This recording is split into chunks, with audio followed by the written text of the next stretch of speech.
Hey guys, welcome back to the channel. This is a story about what if Naruto trained by dragon for Chunin exam. Before I start, please support for more amazing content and do consider subscribing to my channel and share this video with your friends. This is written by Freedom Guard and link in description and support writer. Let's start the video. Chapter 1, Naruto the Twin Swords. Disclaimer.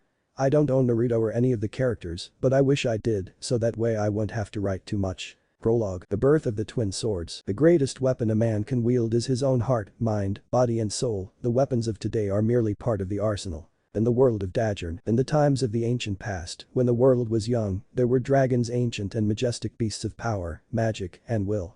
They soared through the skies and ruled the lands before them and conversed with the mortal beings who inhabit the lands. There were two sects of dragons, the holy dragons who valued peace, compassion, wisdom, knowledge, justice, mercy, order, life, creation and freedom, and the chaos dragons who valued power, corruption, greed, hatred, malice, anger, death, slavery, and destruction. These dragons were constantly fighting one another, the holy dragons, hoping to protect all in their charge, while the chaos dragons wanted to conquer, enslave, and consume those the holy dragons protected.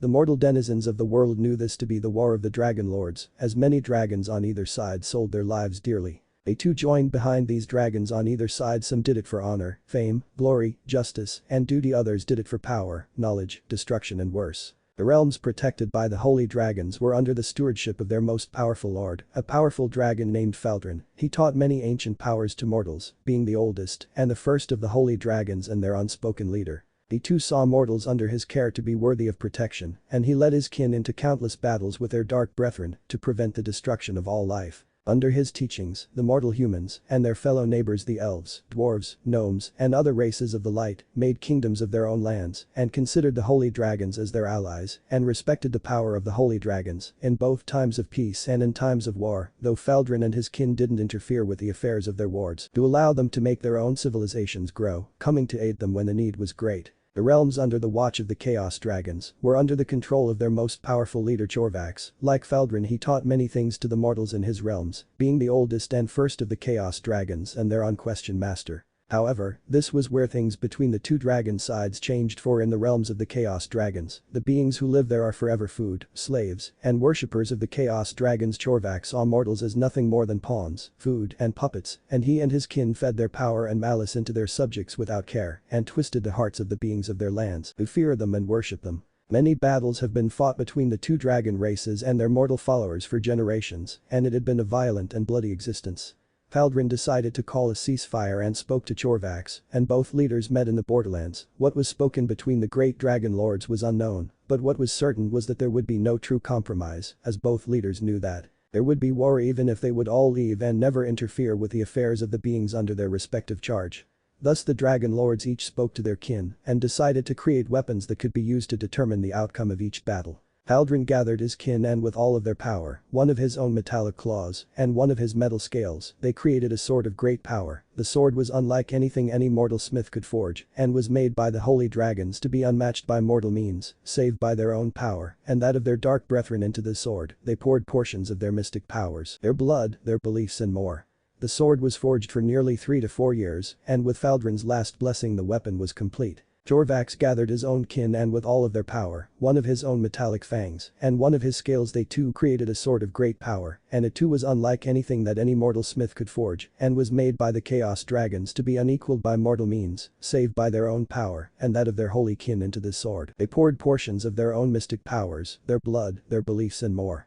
It took 4 years for the weapon to be completed, and it was so with Chorvax's blessing. Once the weapons were finished, the dragons left the weapons in their most sacred place, and thus they moved aside and allowed their respective mortal followers to seek the weapons out of their own free will. The two swords were wondrous to behold by anyone, and they were soon sought after by many who sought the power of the dragons.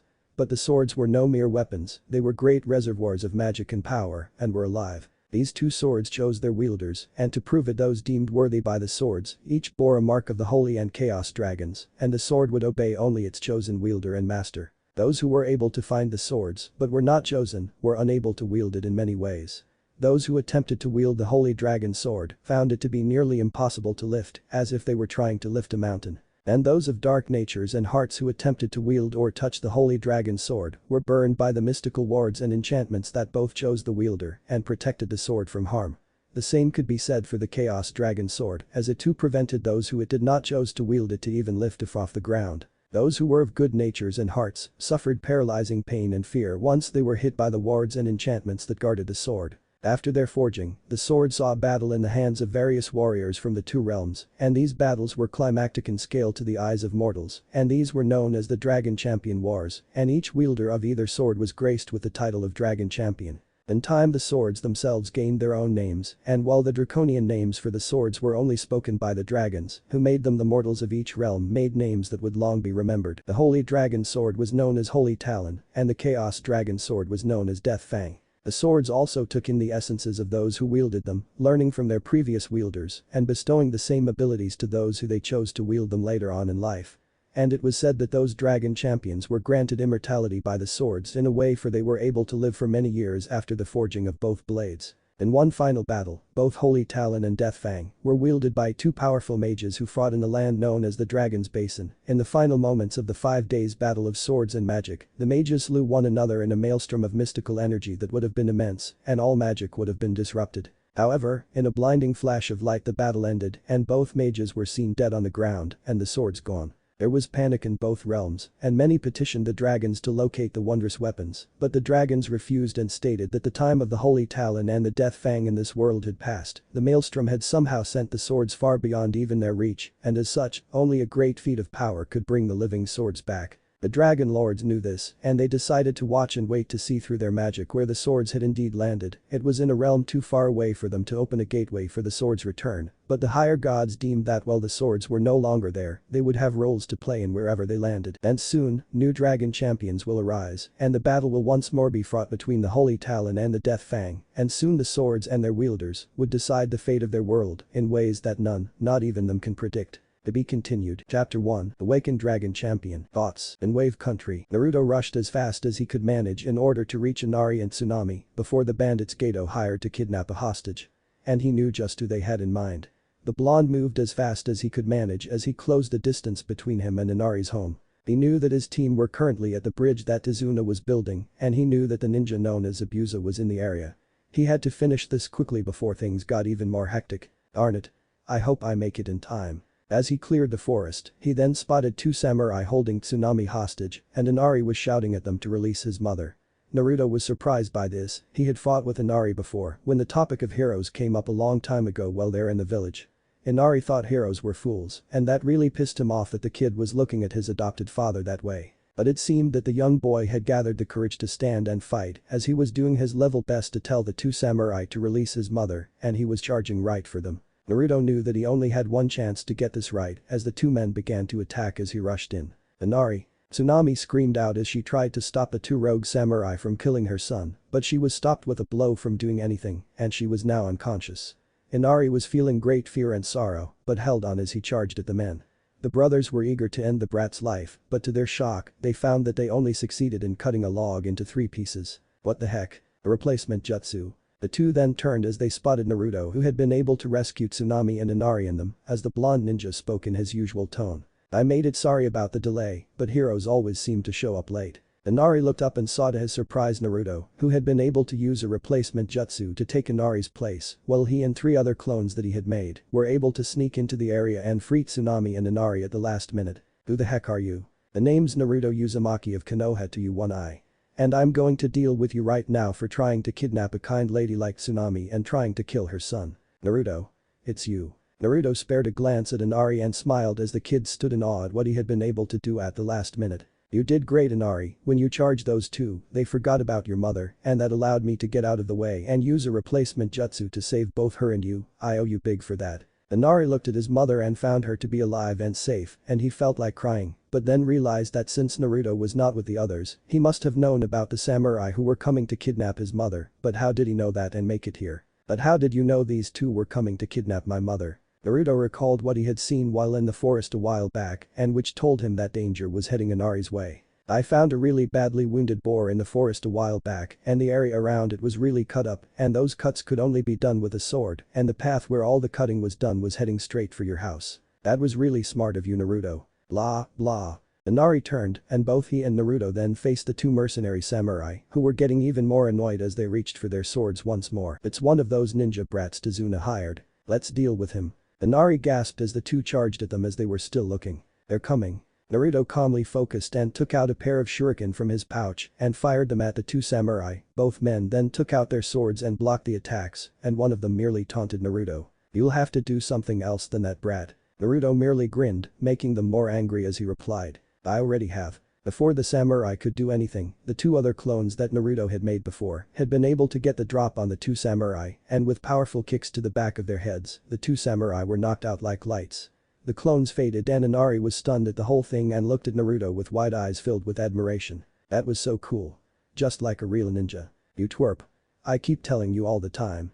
I am a real ninja, you know. The two shared a great deal of laughs, and afterwards, the two tied up the still unconscious samurai brothers with several coils of rope, and as they took the time to calm down after the battle, Naruto had this weird feeling that someone was calling him. Naruto then spoke to Inari. I guess I should apologize about what I said yesterday. Huh? Calling you a coward was pretty low and mean, but now I can say this with pride and honesty, Inari. He placed his hand on Inari's head and replied with his usual smile. You were really brave today. I have no doubt your stepfather and your mother would be really proud of you. Inari felt overwhelmed and once more began to cry, and he was not happy with that as he thought Naruto was going to make fun of him and call him a baby, like those bullies had done in the past. But Naruto was not that kind of person and assured him that it was all right. Naruto then left him in charge as he ran back to help his fellow team members in their battle at the bridge. On the bridge, things were not looking good as Sasuke found himself under heavy attack by Haku, who had somehow conjured up another jutsu that involved ice and water. The fake hunter Nin created mirrors of ice that covered Sasuke, and when he tried to break one they didn't break in the least, and before he knew what was happening, Haku unleashed a massive barrage of senbon that cut into him and winded him severely. He had the upper hand at first until Haku pulled out this new jutsu, and he had no way to escape and was winded considerably. Kakashi tried to step in, but found himself blocked by Zabuza, and Sakura tried to get involved by firing a kunai at Haku, but the apparently skilled ninja caught the weapon and was about ready to attack, but he was suddenly attacked by a shuriken and was knocked out of the mirror he was using. The others looked as a large pillar of smoke appeared and only two people knew who that was. Sasuke groaned as he knew of only one guy who did such stunts. Arna quit showing off. Haku spoke once more as he now had a gash on his mask due to the shuriken hitting his face. The number one hyperactive knuckle-headed ninja is here, I see. And sure enough, Naruto appeared and was ready for a fight as the smoke cleared. He spoke proudly and got ready with his usual grin. Naruto Uzumaki is here. Believe it. As he got ready to jump into the fray, he took out a kunai and made a direct strike to Haku. He realized that since this guy was the one who controlled the mirror jutsu, he was then one that had to be taken out, that much he knew, but as Naruto closed in, Haku quickly fired several senbon at him. He was able to evade some of them, but got hit hard on the leg, and Zabuza took advantage of that, and Kakashi was stunned as Naruto was injured. The blonde ninja recovered, but quickly gulped once more as Zabuza came at him with his head-cleaving sword at the ready. Naruto.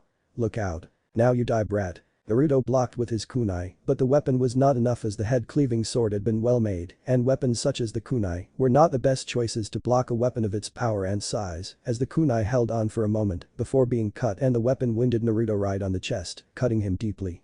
Naruto staggered back as the blood flowed from his wounds. Haku hesitated and was not happy. He wanted to fight Naruto head-on, but Zabuza was in a hurry and he couldn't go against the only man to give him purpose. Zabuza smirked a bit and replied. You've run out of road in life, brat, see you at the end. But that Zabuza kicked Naruto in the stomach and sent him into the waters below with a splash, and he turned and faced Kakashi, who gave out a very icy glare. How dare you? You want to avenge that brat, Kakashi?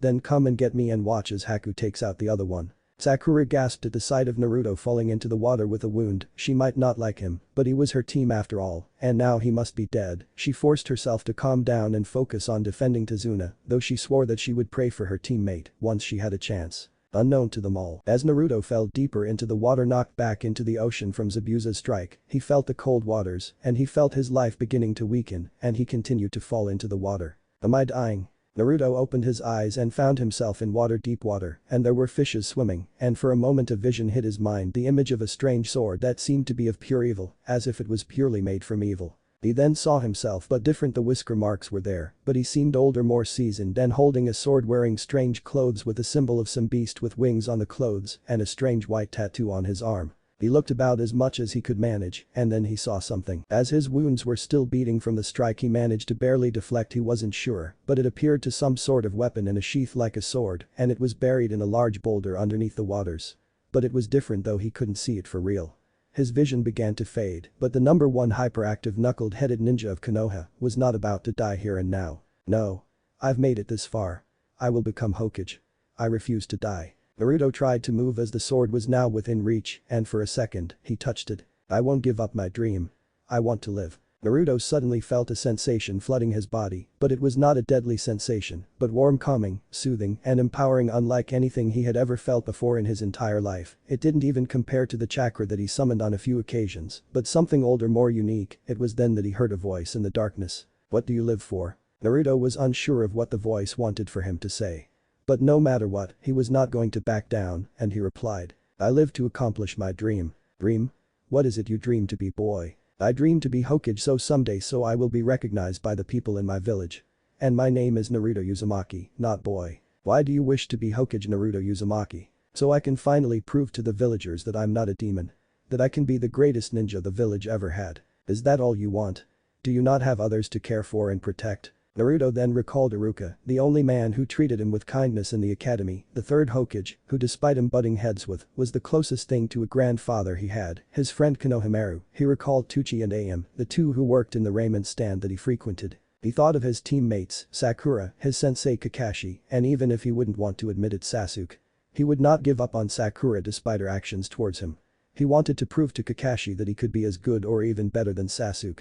And he wanted to prove to Sasuke that he could be stronger than him. The voice was silent, and Naruto wondered if it decided to leave him alone, but it came back in the same tone as before, but he spotted a deep blue glint before him. You do have those you wish to protect. Will you defend them with all that you are? Of course I will. I am a ninja of Konoha and they are important to me. Important enough for you to risk your very life. Will you fight with every fiber of your being to defend them even if you must face death itself? They are worth everything to me and they are important enough for me to fight no matter what. I will fight with every bit of my skill and soul to defend them. And I will not die until I do that and become Hokage. The blonde ninja then saw the glow become larger and brighter than any light he had seen, and as soon as the light faded, he gasped as he saw a sword, unlike any sword he had ever seen before in his days in the academy. It had 2 edges and the blade was at 3 feet in length, and it had strange markings on the middle, and there were small gems on the middle as well in regular intervals, and the base was surrounded by 2 strange serpent-like beasts that then covered the flat of the blade on either side. The handguard was made in a way that the handguard resembled bat-like wings, with 2 sharp prongs moving upward. There appeared to some sort of gem under a metal sheath on the middle of the guard, and the handle was covered in a scale-like pattern, like that of a snake or any reptile, and the handle was good for either a single or double-handed grip. The end of the handle had another one of the serpent heads with its jaws open, and a beautiful gem that seemed to shimmer in different colors of the rainbow. The blade itself was made of a metal that seemed to glow with a silvery white light, mixed with gold tint. The hand grip was also made from pure gold or something that resembled gold. And the handle itself seemed to be made out of another silvery metal inlaid with gold leaf. The weapon was beautiful, and it seemed to call to him as he reached out, and when his hands gripped the sword handle, the voice once more spoke as the covered jewel on the middle of the hand grip opened like an eye, and a glowing white stone appeared. You have been deemed worthy, Naruto Uzumaki. I shall be your ally, brother in arms, and protector to the very end of your days. I am the Holy Dragon Sword, known to your race as the Holy Talon, and you are now more than a ninja of Konoha. What do you mean by that? What am I now? The Dragon Champion. Back on the bridge, Kakashi, Sasuke, and Sakura tensed as they got ready to face Abusa and Haku. The missing nin from the water country got his head cutter sword ready, and Hawk, who had revealed his secret bloodline, got ready to finish Sasuke off with a barrage of senbon. Kakashi kept himself ready to fight though his Sharingan was still being disabled by the mist. Sakura stayed close to help Kakashi and protect Azuna, while Sasuke bit back the pain and got to his feet. They were so focused on each other that it was not surprising that all of them were suddenly stunned to feel a massive explosion of chakra and a type of energy that none of them had ever felt before. It was like an explosion of energy that blinded and overwhelmed their senses in a heartbeat. Haku halted his attack, and so did Sasuke as they tried to look for the source of such immense chakra. Sakura tried her best to find out where the chakra was coming from. Even Zabuza and Kakashi tore their attention from one another and searched for the chakra source. What is that chakra? It's massive. Sasuke thought as he looked as best he could despite the mirrors surrounding him. Such power, pure unadulterated power, it's like an unending wave of energy. Where could that be coming from? I've never felt anything like it before. Haku thought as he tried to search for the source. It's certainly not the Kyuubi's chakra, it's different, very different and more powerful. Kakashi thought as he searched for its possible location. That power, it's unlike anything I have felt in my travels since my failed attempt to kill the Mizukage, it even surpasses Haku's chakra. Zabuza said as he had this very uneasy feeling ever since the chakra explosion. That level of chakra is impossible. What or who could possibly make that much power? Sakura thought as she too felt the chakra. She was unsure if it was a threat or an ally. They all got their answer as a massive geyser of water exploded from the side, the very same side of the bridge where Naruto had fallen after Zabuza had attacked him. The water seemed to tingle, as if it too was alive, and as the water fell back, they were all stunned to see a massive beast made out of pure light appear before them. It defied anything that they all had heard of, and it seemed to look down, and then it spread what appeared to be wings, and as it began to fade, someone leaped out from the light and landed on the bridge. A new figure stood up, and the orange and blue jumpsuit gave it away. Naruto. The blonde ninja looked back and he smiled at his team. Sorry I'm late. I had to take a detour. Before Naruto could speak further, Zabuza charged at him with his head-cleaving sword, and from the position of the weapon, the missing mist swordsman planned to end the blonde ninja's life with one blow right for the neck. I don't know how you survived, brat, but I'm going to cleave you and take your head. Naruto looked at Zabuza and then reached behind him and replied in a cool and more confident voice. I hardly think so, Zabuza of the mist. As Zabuza attacked, there was a loud metallic clang, and the others watched as Naruto produced a sword that, while smaller and less massive than Zabuza's head cutter sword, had blocked the weapon effortlessly, and Naruto was holding it in a two-handed grip. The two tried to push each other back, and Naruto managed to push Zabuza away. The missing nin growled at being stopped and got his sword ready, but when he looked at his sword, he was stunned to find that a portion of the edge was destroyed and cracks had formed on the blade. Impossible. My sword was forged using the strongest metals that could be found, and it has been tempered well sharpened, and reinforced, becoming the deadly weapon it is today. How can it suffer that much damage from that brat sword? Kakashi himself was stunned at the sight. He naturally knew about some of the weapon forging techniques employed by the mist swordsman, and to see that strange sword had not only withstood the cutting power of Zabuza's head-cleaving sword, but caused that much damage to it was a sight he was certainly not planning to forget anytime soon. It's unlike any sword I've seen before, and there seems to be a field of chakra almost hard to see around it. Where on earth did Naruto find that thing? The others had no time to waste as Naruto moved in, and the swords clashed once more. However, Zabuza knew that this fight was lost, as there was no way his sword could continue to remain intact if even a glancing blow with that sword that brat wielded could result in this much damage to it. The next blow further tore off an edge from the sword, and more cracks were on the sword. As Naruto was able to force Zabuza back, he turned his attention to Sasuke and saw the extent of his teammates' injuries. He then turned to Zabuza and replied, I guess I can't keep fighting with you right now then, I'll let you and Kakashi-sensei sort this mess out between you two. But that Naruto rushed into the mirrors and was now beside Sasuke, wielding his new sword in the face of Haku and the ice mirrors that he had summoned. Sasuke, however, was happy with Naruto in the area despite his wounds. He was already able to use the Sharingan and was able to even up the odds at least. He didn't need the Dobe's help, though he wondered just when did he suddenly get this burst of chakra and where did the sword come from. What are you doing here, you idiot? Naruto turned and gave Sasuke a glare of disbelief. I came here to help you get out of this mess, and this is the thanks I get. Now we're both trapped in here, Naruto. I noticed, then let's not waste time arguing and find a way out of here then. Let me help with those blasted senbon, you look like a pincushion. Naruto felt an energy surge flow from the sword known as the Holy Talon, and it glowed with a silvery green light, and he then felt an urge to touch the blade, and when he did so, the silvery green flame covered his left hand with no harmful effect, and he then placed his free left hand on Sasuke, and the Uchiha survivor watched as the green flame surrounded him. But instead of hurting him, the flames were harmless, and to his astonishment, the senbon that had hit him were forced out, and his body was healed where there were cuts and piercings before. There was only whole flesh now as the flame faded. That was impossible, that was like a medical jutsu, but unlike anything I've seen before. He healed all my wounds with sword's green and silver flame. What kind of power was that? Naruto was also astonished at that power, but put that aside as he faced the mirrors that were before them, not wanting to get distracted and getting hit from behind by the ninja before him and Sasuke. He took a defensive posture and got ready to fight, while Sasuke managed to fight back his shock and got into defensive position. Zabuza, however, knew that after all that he has seen, there was no way either he or Haku could beat this ninja team. The Sharingan user was a bit of a problem, but Haku could even that up, but that brat that he thought he had killed now was a big factor that he was not in the mood to face at this point in time. As much as he wanted to settle accounts with Kakashi and his team, he would have no chance to win this fight, and while it galled him, the demon Zabuza, he had no choice but to retreat. Haku, we're breaking off from this battle. Haku was surprised but understood his master's words as he too had doubts that he could win this fight easily after sensing the immeasurable chakra that Naruto was giving out when he reappeared, his attacks that nearly destroyed Zabuza's own sword, and his new ability to heal wounds with that flame from the sword he carried. He felt that fighting the blonde was not the best of plans. He turned and moved away from the mirrors and faced the two ninja. It seems you both have won this round, but I have a feeling that we shall face one another again someday. Until then you both had better be ready. I will not forget either of you, especially you, Naruto-kun. Zabuza then placed back his head-cleaving sword and the two vanished, and with that, the mist jutsu that Zabuza used faded as well, along with Haku's ice mirrors. The mission mist swordsman then spoke to the others. I guess this is one fight I will not forget. Make no mistake, Kakashi, I will come back and settle accounts with you. As for you with the sword, I don't know where you got that weapon or what it is, but don't make the mistake of thinking that just because I am leaving doesn't mean I've forgotten my promise to take your head. And when I do, that sword of yours will be destroyed. With that, both Zabuza and Haku left the scene, and this allowed Team 7 to relax a bit, and so did Naruto as he relaxed his grip on the sword and placed it on his back, where the sheath quickly covered the weapon.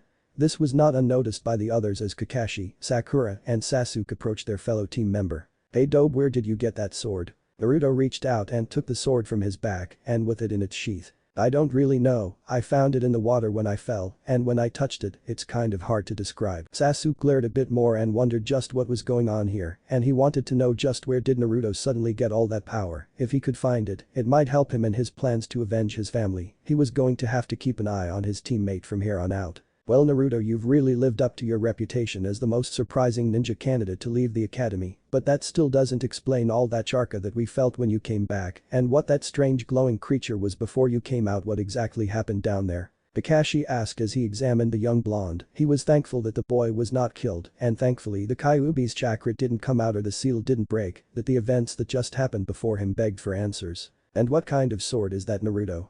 I've never seen anything like it before, and it doesn't match any type of sword I know of in the history books back at the academy. Sakura asked as she too looked at the sword that Naruto had. Naruto shook his head and also answered her question. I wish I knew what kind of sword it was myself, Sakura-chan. I found it buried in the side of a boulder when I fell down into the deeper waters. The really cool thing is, it's almost weightless. What? I'm serious. It's almost like it's totally made of paper or a pen. There's nearly no weight in the whole weapon. Can I try holding it? Sure. Sakura reached out for the sword's handle as Naruto gave it to her, but to her shock and everyone else, the pink-haired Kunoichi yelped out loud as the sword hit the ground with a clang, and she released it. The pink-haired Kunoichi reached for the sword and tried once more to lift the weapon, but she couldn't even begin to lift it as it didn't even move an inch or a millimeter off the ground. After several more attempts, Sakura gave up and glared at Naruto with her hands on her hips. Naruto, you liar. You said this sword had no weight. This thing feels like it weighs almost like a whole building. Kakashi raised an eyebrow at that statement by Sakura, and he too tried to lift the sword once he had a good grip, and when he tried to lift it, he too felt like he was trying to lift an entire mountainside with his hands, and after several attempts he himself couldn't lift the weapon. The silver-haired shinobi tried again and afterwards gave up as he released the weapon. It weighs a lot, that's for sure, but that doesn't explain how come you could carry it, and we can't. Can you try lifting it? Naruto nodded and reached out for the sword, and to the amazement of the rest of Team 7, the sword was effortlessly lifted by the blonde ninja, who showed none of the struggle that either Sakura or Kakashi had when they too tried to lift the sword. It was there that Kakashi noted something else and reached out to Naruto's right arm and rolled up the sleeve, and to his shock, he found a tattoo of some great beast with wings that seemed to breathe fire. Where did you get this, Naruto? Naruto looked and he too was surprised to see the tattoo as well and couldn't help but stare at it. However, the team had no time to waste as they turned and spotted an armed wave of men, and before them appeared to the leader of the whole bunch, a man in a business suit and had a cane, and no doubt was the one responsible for Wave Country's troubles, as Tazuna identified him very quickly. Beidou, the man sneered and spoke to them all. I see that Zabuza and his follower didn't do as I asked of them, a pity, since I wasted so much money on him, but then again I can always make more money to reimburse myself for the losses. But until I get rid of you, Tazuna, I can't do that, so I'm going to make one last offer for you two. No deal. You've had your way over my home long enough and I won't stand for it anymore. And what are you going to do, old man? Attack me like your foolish son-in-law did? Do you remember what I did to him after that little incident? I can do the same thing to you, and then the rest of your family as well. You are nothing but threats to me, and threats to my business are the ones I despise the most. Kakashi, however, spoke to Gedo with a firm tone. You'll have to get past us first. Ha! You may be a jonin, but you are alone and I am not. I hired all these mercenaries to deal with you and your little team of kids on the off chance that abuser failed to keep his part of the bargain, and now that he did, I will be able to finally end this whole mess. Men, if you want to earn your pay, then wipe them out, all of them." Naruto glared at he then took out the sword from the sheath and faced Gato and his men, along with the rest of his team. The mercenaries were all eager for a fight and got all of their weapons ready. But then a loud number of footsteps were heard and it seemed like an army was heading this way, making Gato confused, and the confusion faded and turned into shock and rage as he spotted Inari and all the villagers, and they were armed with whatever tools and makeshift weapons they could find. The evil tycoon growled and snorted as he spotted the leader of the villagers, as Inari was wearing a helmet and was armed with a crossbow. "So you're Tezuna's grandson. And what is this rabble you have with you, your army? You're pathetic, you're nothing but poor folks with tools. Well, my men can beat the tar out of all of you in a heartbeat. I'd like to see them try that. You may have killed my father, but we're no longer your pawns, Gato. We want you out of our village and out of Wave Country now. I've had enough of this. Kill them all." "Right." The mercenaries charged forward and Naruto got ready to fight, along with Sakura and Sasuke and Kakashi as well. However, Naruto decided to finally throw his ace in the hole as he made the hand signs and used his trademark jutsu, Page Bushin Jutsu. And like before, there were large numbers of clones that appeared ready to fight, and they too were armed with the same sword as the original Naruto was. This made the mercenaries pause as they saw this, and Kakashi decided to get into the act as well, making his own Kage Bushin to even up the odds a bit more. Even Sasuke got into the act as well. Gato was livid and told the mercenaries to attack, and with the incentive that not only will they be paid by him to do this, but they were free to plunder the village for all the items of worth in it. This was enough to make the mercenaries overcome their fears as they continued to charge. However, unknown to them all, the sword Naruto wielded began to glow faintly, as if it sensed the danger its master was in, and the shielded stone in the handguard opened as the metal covering it opened, and the glowing stone once more appeared like an eye, and Naruto suddenly felt this urge, and he felt something enter his mind like a gentle suggestion. He then decided to follow through and then placed the sword in front of his face, with the flat ends of the sword facing him and the target, and instead of making hand signs as per requested by Jutsus, he began to speak in an alien tongue that got the attention of his team as they had no idea the language that Naruto was uttering. What is Naruto talking about? What kind of language is that dope speaking in? This language certainly doesn't sound familiar, but it seems to be familiar to Naruto. What is it? They got their answer as Naruto raised the sword high and spoke in their tongue and uttered a phrase that seemed to resonate with power and authority, and it was there that they saw the glowing stone that appeared in the handguard of the sword Naruto had. "I command you who serve the cause of justice. Arise and fight for me." Bolts of pure golden light shot out of the sword, and to the astonishment of everyone, the bolts of light took human forms, and when the lights faded, there were many warriors before the mercenaries. They were all dressed in armor, some wearing plates of overlapping armor. The others wore coats of mental rings and armor plate, and the only feature that showed that they were united was the symbol of the same silver beast that was on Naruto's right arm. The warriors wielded a mixture of weapons, like the mercenaries did, such as swords, spears, maces, hammers, polearms, bows and crossbows. The beings turned to face Naruto, revealing glowing eyes and hidden faces in their helms, and they bowed before him like loyal servants to their master. "We are the Knights of Faldrin, we obey the wielder of the Holy Talon, and we will fight for you." The warriors then faced Gato and his mercenaries and brandished their weapons and were moving in strict military formation, and the sight of these warriors appearing stunned everyone on either side, especially the rest of Team 7, as they each tried to figure out just how did Naruto summon these men. Seeing Naruto use his Kage Bushin Jutsu was normal for them, but for someone like Naruto to suddenly summon a small but well-armed army of warriors out of the light that came from the sword he was wielding was something else. When did Naruto learn how to do that? I don't want to admit it, but that was cool.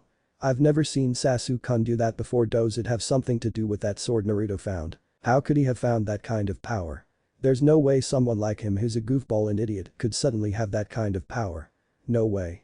Why does he have that sword? Interesting, that sword is more than it seems. It somehow allowed Naruto the ability to summon a familiar in the same way a summoning jutsu is done, like the way I would have summoned my nin dogs, though those guys are unlike anything I've ever seen before, and Naruto has no blood contract to speak of, let alone made any hand signs to summon them. Only that strange language, the Hokage, should be told of this once we get back to Konoha. Gato looked on with wide eyes, and so did the mercenaries. The sight of the newly summoned warriors, who were very well armed and armored, stopped them all cold, seeing that there was no way they could handle fighting not just the ninjas and the villagers, but this new force that came out from the very light, made them know of only one option. Mercenaries were the most practical persons in the art of war, and despite being greedy for money and riches, they knew that sometimes you had to retreat in order to find a new source of money and be alive long enough to spend it, and now was one of those times. They all dropped their weapons and ran back into the ship that had brought them here, leaving behind their former boss to face the army that appeared before him all alone, and Gato was angry as hell as he turned and called them nothing but cowards. But the moment he realized that he was all alone, and when he faced the army before him, he found himself being faced by Naruto, who had a grin on his face. "Looks like your boys have changed their minds. I guess that leaves you alone and no one to help you. You brat. Die." Gato took out his cane and revealed a hidden sword, and when he stabbed for Naruto's midsection, the blonde ninja moved with amazing speed and avoided a strike, and with one powerful slash, he brought the holy talon on Gato's cane sword. The weapon was cut cleanly in half by Naruto's own blade, like it was nothing but a piece of soft clay, and Gato gulped as he stumbled and fell flat on his face. He turned and looked to see the holy talon's tip on his neck and Naruto looking at him with contempt. "Your schemes over Gato Wave Country is no longer yours to control, it belongs to the people who truly deserve it, Inari and his fellow villagers. If you ever try to raise another scheme here, I'll take you out personally, that is the only warning you'll get from me." Naruto took away the holy talon and turned to move back with the others, but Gato was not going to give up, as he was not going to lose his only source of income to some brat. He grabbed a fallen spear and charged at Naruto. "Look out, Naruto." The members of Team 7 shouted, along with Inari and the villagers. Naruto, however, had sensed Gato's incoming attack, and with amazing skill and precision for someone who never studied the art of Kenjutsu, he slashed the spear at the rear of the blade head and rendered the weapon useless, and before Gato realized that he was going to die, Naruto was already moving, and only a brief flash of light and sound of steel cutting, something was heard as Naruto held the sword to his side with one hand, showing that he had struck out with a slash. Gato groaned and blood flowed out of his mouth and nose as his shades fell off and he fell to the ground dead. The Nari and the villagers cheered as they saw that Gato was no longer a threat to them all, and Tazuna smiled and looked into the sky and spoke to someone that he knew. "It's over, Kaiser. Gato's gone, and he won't be coming back anytime soon. Your death has been avenged. Tsunami and Inari are safe, and so is the village. Your son's become a man, and he will be a fine man someday, and now our village can finally prosper and grow. And it's all thanks to those ninja there." Naruto looked at Gato's body and sighed and looked away. As much as he knew he had defended himself from the treacherous businessman, it still shocked him that he had just killed a man in combat, but he knew that Gato brought in on himself, and he walked back to the others. He recalled the summoned fighters that he had called forth with the aid of the holy talon, and with his pointing the sword to them, the men returned to their light forms and were absorbed back into the sword, and the glowing eye in the handguard was once more closed in its metal sheath as he walked back to the others as his clones dispersed. A few days later, "You promise you'll come around here someday?" Inari asked Naruto as he and his mom Tsunami and Tazuna, along with several other members of the village, were seeing Naruto, Sakura, Sasuke, and Kakashi off as they were heading back to Konoha to give their report on the completion of the mission. "Of course I will, Inari, and when I get back, I hope you've become stronger. Who knows, you might even become a ninja like me." Sasuke and Sakura looked on with sweat drops on their heads, while Kakashi gave a sigh and smiled a bit at the idea of two Narutos running about in the village, while Tsunami and Tazuna smiled at the scene. The villagers were also busy recovering from the rule of Gato, who had been buried far away from here. Tazuna was able to finish the bridge, and as they bid farewell to the people of Wave Country, one of the villagers turned to Tazuna. "So what name are you going to give this bridge now that it's already finished?" Tazuna smiled and replied, "I'm going to name it the Great Naruto Bridge." Tsunami couldn't help but laugh lightly at that idea and replied, "That's a very good name. It is. I'll wager that it will be very famous like Naruto himself. That name gave us good luck here, and I have no doubts that he's going to be famous someday." As Naruto and the others were moving along the bridge, he was really in a good mood as he knew this was his first success as a ninja in a very long time. "When I get back to Konoha, I'm going to get Iruka-sensei to buy me the largest amounts of ramen he can manage, and I can't wait to tell Konohamaru all of my adventures. He's going to love it." He then turned his attention to the sword and took it out of the sheath that was on his back. It still amazed him on how elegant the weapon was. Sasuke kept his stare elsewhere, but he still wanted no more about that sword, and where others like it could be found, he was deep in thought, so he wasn't able to speak to Sakura. "Huh? What is it? You want to do something with me once we get back to Konoha?" "Sorry, but I've got some matters to tend to once I get back." "Oh, alright. Hey Sakura-chan, if you want, I could go with you," Naruto added with his usual grin as he had the sword back on its sheath. Sakura naturally responded in her usual fashion when it involved Naruto. "You idiot.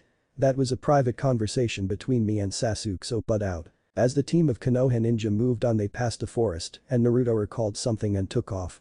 Kakashi and the others looked at Naruto and decided to follow him, as they found him in the very same clearing that he found the wounded boar and the ruined area he reached for the creature that he managed to tend without being gored. Kakashi was about to warn him, but they witnessed something remarkable. The trees seemed to come to life and grow branches that had been cut as if they were healing. Grass was growing greener and thicker, and Naruto once more used the silver-green flame and placed his sword on the boar's body, and the cuts began to heal, and to the amazement of the others in his team, the boar got up and began to lick Naruto's face like a puppy, instead of attacking him. It was as if the very environment came alive when that sword activated. Naruto laughed and replied. Okay, Mr. Boar, you're happy, I did say I was coming back to get you fixed up, remember? Naruto got up and placed the sword back as the boar got turned and ran back into the woods, and as the team headed once more for home, Kakashi knew that things were going to get really interesting once they made it back there. To be continued. Chapter 2. The dragon speaks and the Chunin exams begin. Thoughts. Inner Sakura. Holy Talon's voice. Haldron's voice. In Naruto's apartment. Naruto was tired as he ate his ramen for dinner. He and the rest of his team had arrived to Konoha after a day or two on the road.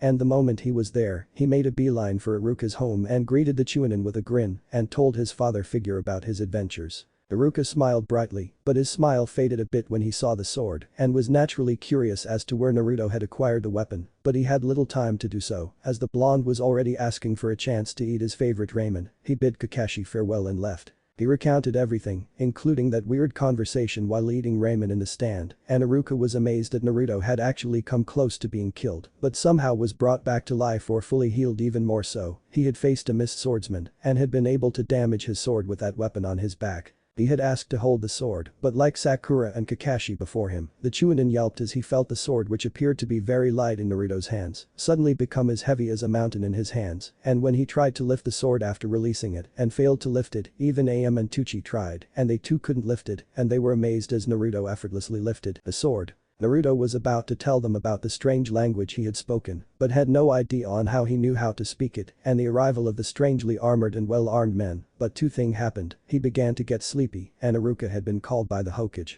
He bid his teacher farewell and headed for his apartment, and here he was right now. As he finished his food, he laid the holy talon on the side of his bed in its sheath and then took on his usual sleeping clothes and went to sleep. The blonde was unaware that the sword seemed to come alive once more as the gem that formed a pommel began to glow in various colors and the covered glowing stone once more appeared, though only half open, as the tattoo glowed on Naruto's arm and a hazy white light surrounded Naruto as he slept. In the Hokage Tower. Are you saying that Naruto was able to fight the missing nin Zabuza and cause severe damage to his sword with 2 strikes? The Sanday asked as he looked at both Kakashi and Iruka. He had been happy that the mission was concluded well, despite the dangers Kakashi's team had landed into. However, the events that surrounded Naruto's sudden acquisition of the unknown sword and the power that it seemingly granted to the blonde child and container of the Kyuubi was certainly something of great interest and concern for the old man, as despite his arguments with the boy, he was like a grandson to the old man, though they were not related by blood like him and Konohamaru. That's correct, sir. I was witness to the whole thing as Naruto damaged Zabuza's sword greatly with only a weak-looking strike, and the sword of the missing nin was nearly destroyed with a second attack, and considering the way that Gato's sword was cut like it was nothing but cloth, I can bet that sword possesses considerable power and strength to do all that, and there is more.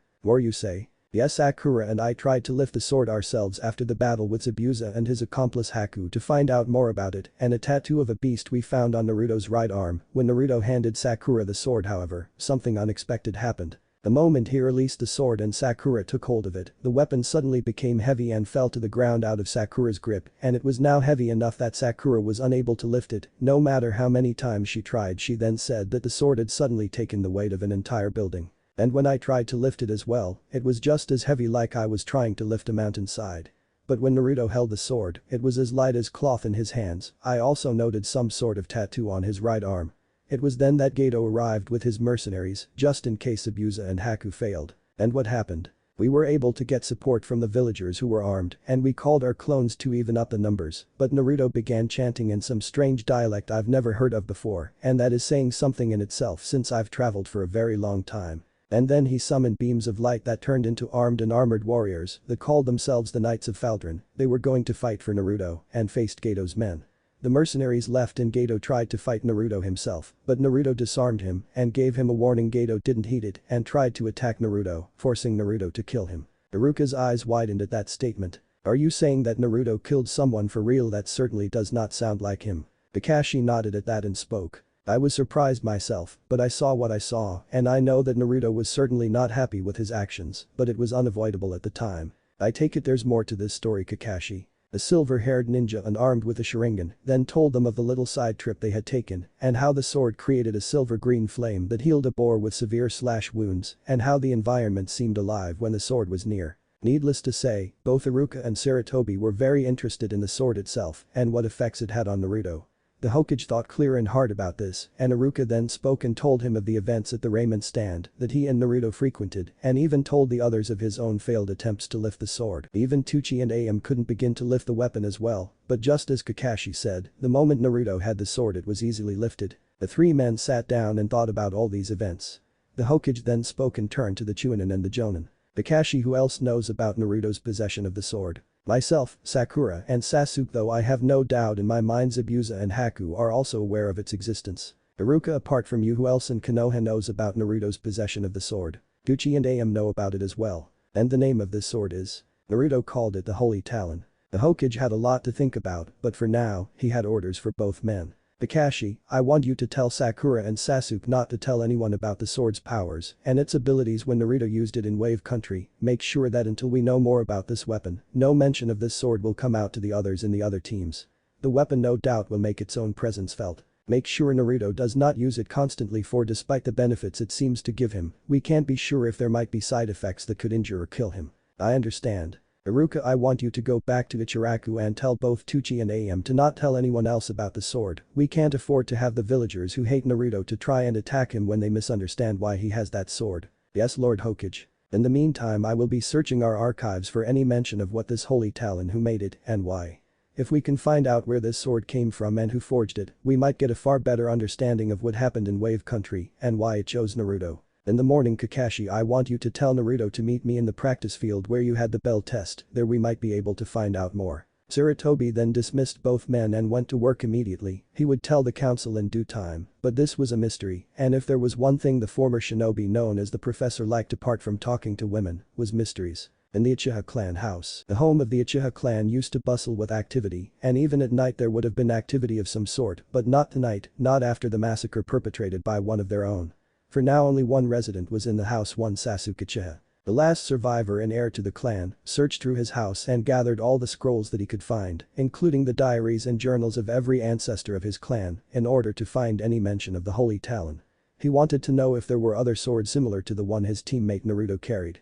He had not touched the sword himself and therefore was getting more curious. I need to know what that sword is and who made it. If I am lucky and find a sword with the same powers, like I could finally accomplish my dream apart from rebuilding the clan, killing him. Sasuke tightened his grip on one of the scrolls in an effort to curb his temper. He couldn't afford to get distracted at this point as he began to read the first of many scrolls for the night. The next day, Naruto woke up to the sounds of bird chirping and sunlight filling his room, and as he stretched and yawned, he took off his usual sleeping cap and stretched once more, and that was when he noted something: his clothes seemed tighter for some reason.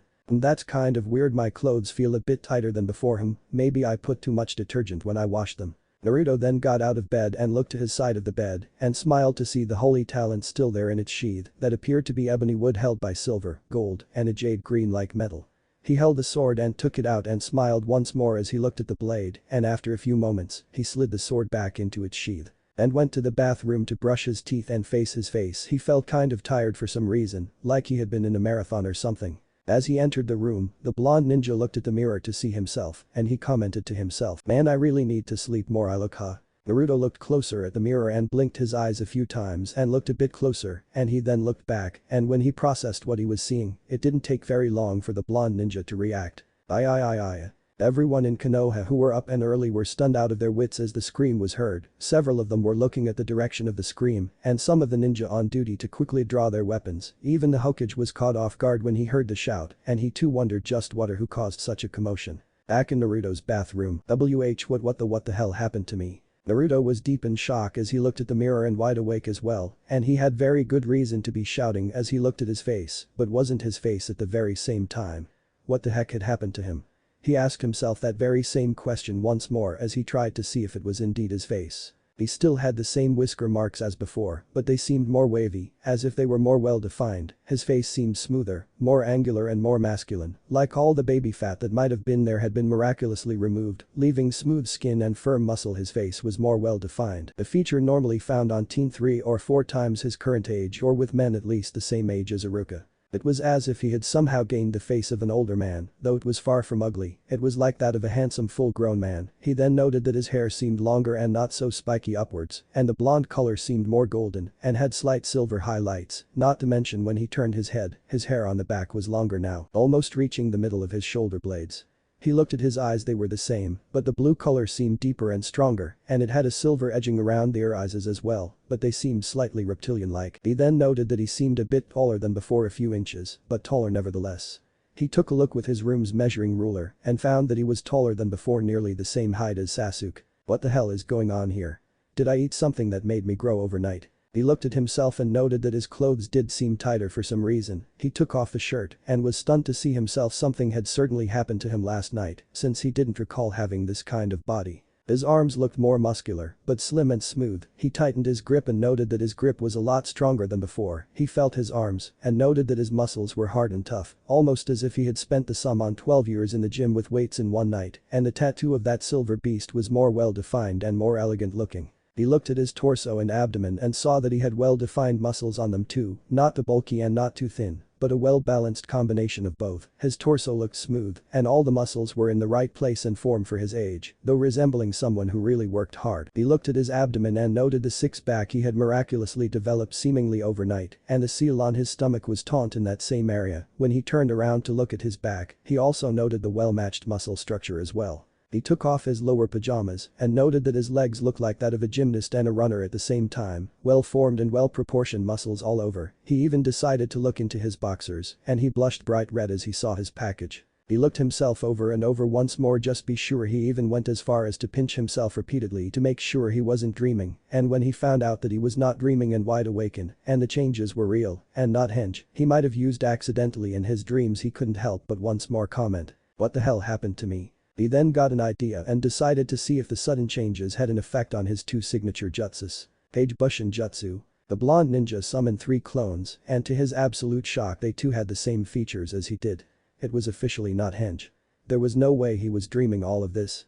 1. He then decided to see what happened to the personal jutsu that he created a while before, the same one he knocked Abisu, Haruka, and Sarutobi with. Sexy no jutsu. The blonde transformed into the form he used to stun the men of Konoha on more than one occasion and wondered if his sudden physical changes affected that form as well, just as his other Kage Bushin clones also used the same jutsu. The second the smoke cleared, Naruto looked at the mirror and his other clones in their sexy no jutsu form, and the only words that came out of his mouth and that of his clones was, "Oh my freaking god." Not only had he changed in his normal form as a boy, but even in his sexy no jutsu, he had gotten substantial changes, and emphasis on the word substantial. The hair he had in this henge was no longer in their twin tails, but was in a lush and smooth long tail of golden silk with the same silver highlights. There were 2 long tails in the front that framed the face. The face would have been enough to make a man stare at it all day, and even the most beautiful women to take notice, as the face had smooth skin and full red lips, high and well-formed cheekbones, and the eyes were also a deep sapphire blue with silver highlights, enough to entrance a man and make him blush to the point of being a tomato and bleed out buckets worth of blood like a garden hose. He looked at the clones who were in the same sexy jutsu form and studied the forms they had and his own in the mirror. Not only was his sexy jutsu form taller than he recalled, but more shapely and well-formed. The arms were slender but well-formed and defined, the breasts were large and were certainly ample, so to speak, bouncing with natural grace when he moved, but settled gracefully and thrust out proudly when he landed. The hips were well-shaped and perfectly proportioned, the legs were well-formed, long, shapely and slender. The henge he used was now very much womanly indeed, enough to give any of the women here in the village of Konoha a run for their money, too. Despite the absolute shock of the whole affair, Naruto had to admit there were a great deal of possibilities that he could pull off with this new and seriously improved sexy jutsu. He didn't even want to guess how the others were going to react when they saw him. As soon as he returned to his normal form and dispersed his clones, he realized that he was supposed to meet up with the rest of his team at the bridge today to get the latest mission. He took out his clothes and grunted a bit as they were a bit tighter than before, and he made a mental note to go and convince the clothes store owner to give him some fresh and better fitting clothes. Once he was dressed, he reached out and took Holy Talon and placed it on his back, and the weapon bonded instantly to him as if it was held by some invisible belt. Once he was done, he rushed out of his house, and once he talked with his teammates, he was going to head out to the ramen shop and grab something to eat. 1. Imagine him looking a bit like the 4th Hokage when the man was older, and add a dash of Titus of Final Fantasy X, and you've got his new looks. 2. If you want a more visual description of what happened to Naruto's sexy jutsu and what form it's currently in now, well, let me put it this way: if you've seen the anime and manga Tenjo Tenj, then Naruto's enhanced sexy jutsu form resembles a fusion of the Natsume sisters, Maya and Aya, so you can bet your money that it really puts in the term sexy right on the dot. At the bridge, Sakura was currently standing on the bridge with Sasuke leaning on the rails. Both of them were waiting for their teammate to show up for the meeting with Kakashi. However, both of them were also deep in thought. Well, one of them was, as Sakura was happy to have some alone time with Sasuke. Sasuke, on the other hand, was cranky and tired. He had searched the scrolls until early morning and still found nothing in his clan's scroll collection that spoke of the holy talon or any sword that had the same power as it did. It was as if that was one artifact that none of his clan had ever seen before, and that made him very curious and very frustrated. "Hey, Sakura-chan." Sakura turned and spoke to the only guy she knew who spoke like that. "Naruto. Please don't be late like Kakashi, huh?" Sakura's irritated look was replaced with wide eyes as she gazed at Naruto. She couldn't help but stare as Naruto seemed to have changed overnight, and quite literally at that.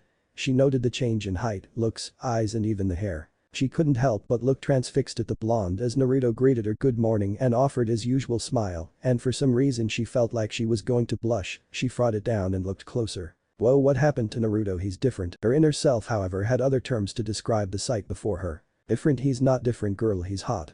Who knew he'd look like this in one night? This has to be a trick of some sort. Maybe he's using henge or something. Sakura then placed the proper hand signals and uttered the jutsu designed to dispel henge and jinjutsu. Hi. She opened her eyes and was stunned to see Naruto's new features had not disappeared. There was no henge the blonde ninja was using at the moment, and that really got Sakura surprised as she decided to look closely. She noted that his usual clothes looked tighter, and he seemed taller for some reason. As soon as she was done, she couldn't help but ask, "Naruto, what happened to you?" "I don't know really, I just came back from the ramen shop last night and went to sleep. The next thing I knew I woke up and looked in the mirror in my bathroom and I was like this." "Are you kidding me, Naruto? No one turns into well this in just one night." "Not that I'm complaining or anything, whoa. Did I just say that?" "Darn right you did, girl." "Well, I did." Sasuke then looked at Naruto and he ignored Naruto's sudden changes and Naruto glared back and the two looked away from one another with a snort, making Sakura worried and depressed. "Oh man, they've acted like this when we got back from Wave Country. I feel like I'm dealing with children all of a sudden." "Darn it, Kakashi-sensei, get your butt over here." A bit later, the three genin waited and when they felt like they couldn't wait anymore, the chronically late copycat ninja of Konoha appeared on the top of one of the bridge's archways. "Hey guys, sorry I'm late, I got lost in the path of life." "Liar." Both Naruto and Sakura shouted as Sasuke merely looked on, but also spared a glance at the sword strapped to Naruto's back. It was then that Kakashi noted the sudden changes that Naruto had experienced, and he gave a low whistle. "Well, now you've got a brand new look, Naruto, and you certainly look, well, how should I say this? Impressive. What happened last night to make you change?" "I don't know, Kakashi-sensei. Last night I was telling Iruka-sensei about the mission in Wave Country and went home. The next thing I knew I woke and I'm this." "Are you sure you're not using henge or something?" "No. I swear this isn't henge. I even pinched myself 10 times to see if I was sleeping." Sakura then spoke to the jonin. "Naruto's telling the truth, Kakashi-sensei. I also tried using the release jutsu, but there was no henge to dispel this is Naruto." As he got down, Kakashi examined Naruto more thoroughly, and despite the changes in looks, height and muscle mass, there was no doubt in the former Anbu's mind that this was Naruto, not a clone or in a henge, and if he was in henge, it was a darn good one. "Very interesting, it seems that the sword might have something to do with this. I know I'm just guessing, but I can't think up of any other explanation at the moment." Kakashi then recalled his time with the Hokage yesterday and what he was ordered to tell Naruto. "By the way, Naruto, I managed to have a conference with the Hokage last night in order to tell him about what happened in our mission at Wave Country. He asked that you meet him at the practice field where we had the bell test at one time. He will be meeting you there. The old man wants to talk to me." "What for, Kakashi-sensei?" "He had researched on the origin of the sword you have with you. He might be able to find information on where that sword of yours came from and who made it, and he wanted to talk to you about what he might have found. So I suggest you get moving already." "But I want a mission, Kakashi-sensei, and no more missions with mundane stuff, okay? I mean real missions this time. I know I can handle them now." "I bet you do, however, there isn't much in terms of missions right now, so my hands are tied at the moment. But stop wasting time and head off to the practice field." "Is Sakura-chan and well Sasuke coming along?" "No, it's a private conversation between the two of you, only now get going." "Alright then, I'll see you guys later." As Naruto took off to the practice field, the silver-haired jonin then turned to face the rest of his team and he coughed to gain their attention. The two genin faced Kakashi as he began to speak to them about what the Hokage had told him concerning the events at Wave Country. "I was given some orders from the Hokage to give to the two of you." Orders from the Hokage himself. Sasuke raised an eyebrow at that, and that was something of a first actually, while Sakura was also surprised at the words Kakashi was saying. That's correct Sasuke, the Hokage has ordered that none of you will talk about what happened at Wave Country, namely with the powers Naruto used in the battles we were in with Zabuza and Haku, and then with Geto and his hired goons. That order will remain in effect until the Hokage learns enough and says otherwise. Why is that Kakashi-sensei? I can't really get into details at this point Sakura, but suffice to say what happened in that mission was unprecedented in Konoha's history, and the Hokage is not taking chances. Despite the apparent benefits that Naruto has gained since acquiring that sword known as the Holy Talon, there might be some side effects that we don't know of that can be dangerous to him and might cause him harm, and also the village. No offense meant Kakashi-sensei, but why would the Hokage be concerned with what happens to Naruto? Well Sasuke, the Hokage and Naruto have a unique relationship despite his antics. Naruto looks up to the Hokage's grandfather, and while he might not like Naruto's behavior on certain cases, the Sandaime sees him as a grandson as well, in the same league as his own blood grandson. We'll just leave it at that. I need to file my full report to the council as well, so for today, you two have free time on your hands. As Kakashi left to do his duty, Sasuke thought about something and decided to move out. Sakura wondered just where he was going, and so he called out. Sasuke, where are you going? I'm going to take a peek at something. What do you mean by that? Wait, you plan to soy on the conversation between the Hokage and Naruto? Just to figure some details you don't have to come with me at all, and you should be better off training too. With that, Sasuke took off, leaving Sakura behind, and she wondered whether she should go after Sasuke or get caught. With some misgivings in her heart, Sakura decided to back away for now and take a walk to make sense of what has been happening since the mission. In the practice field, I see you've made it Naruto, at least you're not late as Kakashi is. Nice to see you too old man. Naruto smiled as he approached the Hokage. He was tempted to reveal his new and seriously improved sexy jutsu in front of him, but recalled what happened the last time he tried the still unchanged version and decided against it. Sarutobi then noted the differences in Naruto's appearance, and he couldn't help but raise an eyebrow as the sudden changes Naruto had undergone, and he surmised that it might have something to do with that sword he had with him. I see you've undergone quite some changes Naruto, I have to admit the new looks caught me by surprise. I know and I don't know why it happened at all, it's like it just happened overnight. Do you know why that happened old man? I can't really give any information Naruto, but I suspect that your new sword might have something to do with it. The Holy Talon. You mean you found out information about it? I've only made a guess Naruto, and I'm afraid that even though I've spent the whole night and early morning poring through all of our archives and scrolls, I was not able to find a single mention of the Holy Talon. No mention. Are you saying that the sword's not in the archives? I believe so, however I came to the conclusion that we might find answers from the sword itself. I have a feeling that you might have more details on how you got that sword Naruto. Now tell me everything that happened there at Wave Country, and from your own perspective this time. Naruto then told him of how he saw the sword and touched it and heard voices talking to him and saying that he was deemed worthy to hold Holy Talon, or rather the Holy Dragon Sword, and he then spoke of what happened afterwards. Sarutobi was naturally surprised by what Naruto told him about the voice he heard that seemed to come from the sword itself. As soon as Naruto was done explaining everything, the elderly leader of Konoha then had an idea. Naruto, I want you to try and speak to that voice once more, considering you appear to be the only one who can wield it properly, it might obey only you, and the voice will respond only to you and your orders. Naruto took out the Holy Talon and looked at it, and he spoke mentally, the same way he had done before with the voice. Can you hear me Holy Talon? I can hear you Master Naruto. What is it you wish of me? I want to know who made you, where did you come from, and what exactly are you? I see you wish to know more about my origins and my creators and what I am. Yeah, you didn't exactly tell me everything about yourself, and if what the old man said was true, you have something to do with my new looks. So will you tell me about yourself Holy Talon? I am afraid I cannot at this point, however I can allow you to speak to my high-ranking master and creator, or at least a manifestation of him, it's not too hard to do. Merely place me into the ground and speak the name the knights mentioned and say the phrase, come forth and speak your lore. I will do the rest. Is that all? Yes. Naruto then broke his speech with the sword and then told Sarutobi what the Holy Talon had told him.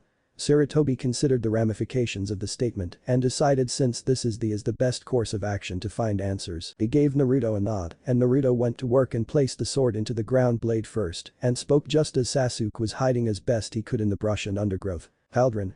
Come forth and speak your lore. Who the heck is Faldrin anyway? Those summoned men said that before, so who is this Faldrin? Wait a moment, could he be the creator of that sword? The sword suddenly glowed deep white and a blast of energy was unleashed in a heartbeat that blinded both Sarutobi and Naruto, and even Sasuke had to cover his eyes. The shockwave was felt by all the ninja in Konoha, and some of the other teams were caught off guard as well as they all looked for the source of the sudden energy wave. When the light faded, Naruto, Sarutobi, and Sasuke looked and gasped as they saw the sword was still glowing, but they were for the moment not concerned with the glowing sword, but were more concerned by the thing that appeared. They were now looking at the strangest creature they had ever seen. In simple terms, they were looking at a dragon. But not just any dragon but a dragon lord. What kind of creature is that? It's monstrous. I've never seen anything like it before in my whole career. That is one big lizard. And with wings no less. The three looked at a creature that was as tall as a 3-story building and was covered in shimmering golden scales that glowed gently in the sun, and the scales were rimmed with silver edges. There were 4 limbs about it, all of them had 5 toes and had razor-sharp metallic-like claws, though one claw in the right forelimb was missing. There was a beast-like elegance and beauty about the creature, and it appeared to have wings that appeared to be folded. It had a long tail with several bony plates on it that tapered into a spear-like tail tip, and a long mane of golden hair with silver mixed into it ran from the base of the tail tip to the back of the head, which was on a long gracefully shaped neck. The head was like that of a reptile, and there was a giant glowing diamond on the forehead on the creature, and a pair of 4 horns on either side that flowed backward. The creature curled its lips upward to reveal rows of very sharp teeth, and its deep rainbow-like eyes were directed solely at Naruto. Sarutobi had no idea what monster this was and quickly took off his Hokage robes and hat and was now in the same outfit that he wore in his youth, and he spoke to Naruto. "Get behind me, Naruto." The creature then opened its mouth and amazingly enough it spoke, and in a royal tone that demanded respect and attention yet in a patient and calm manner. "Peace, elder, I mean you and the boy no harm.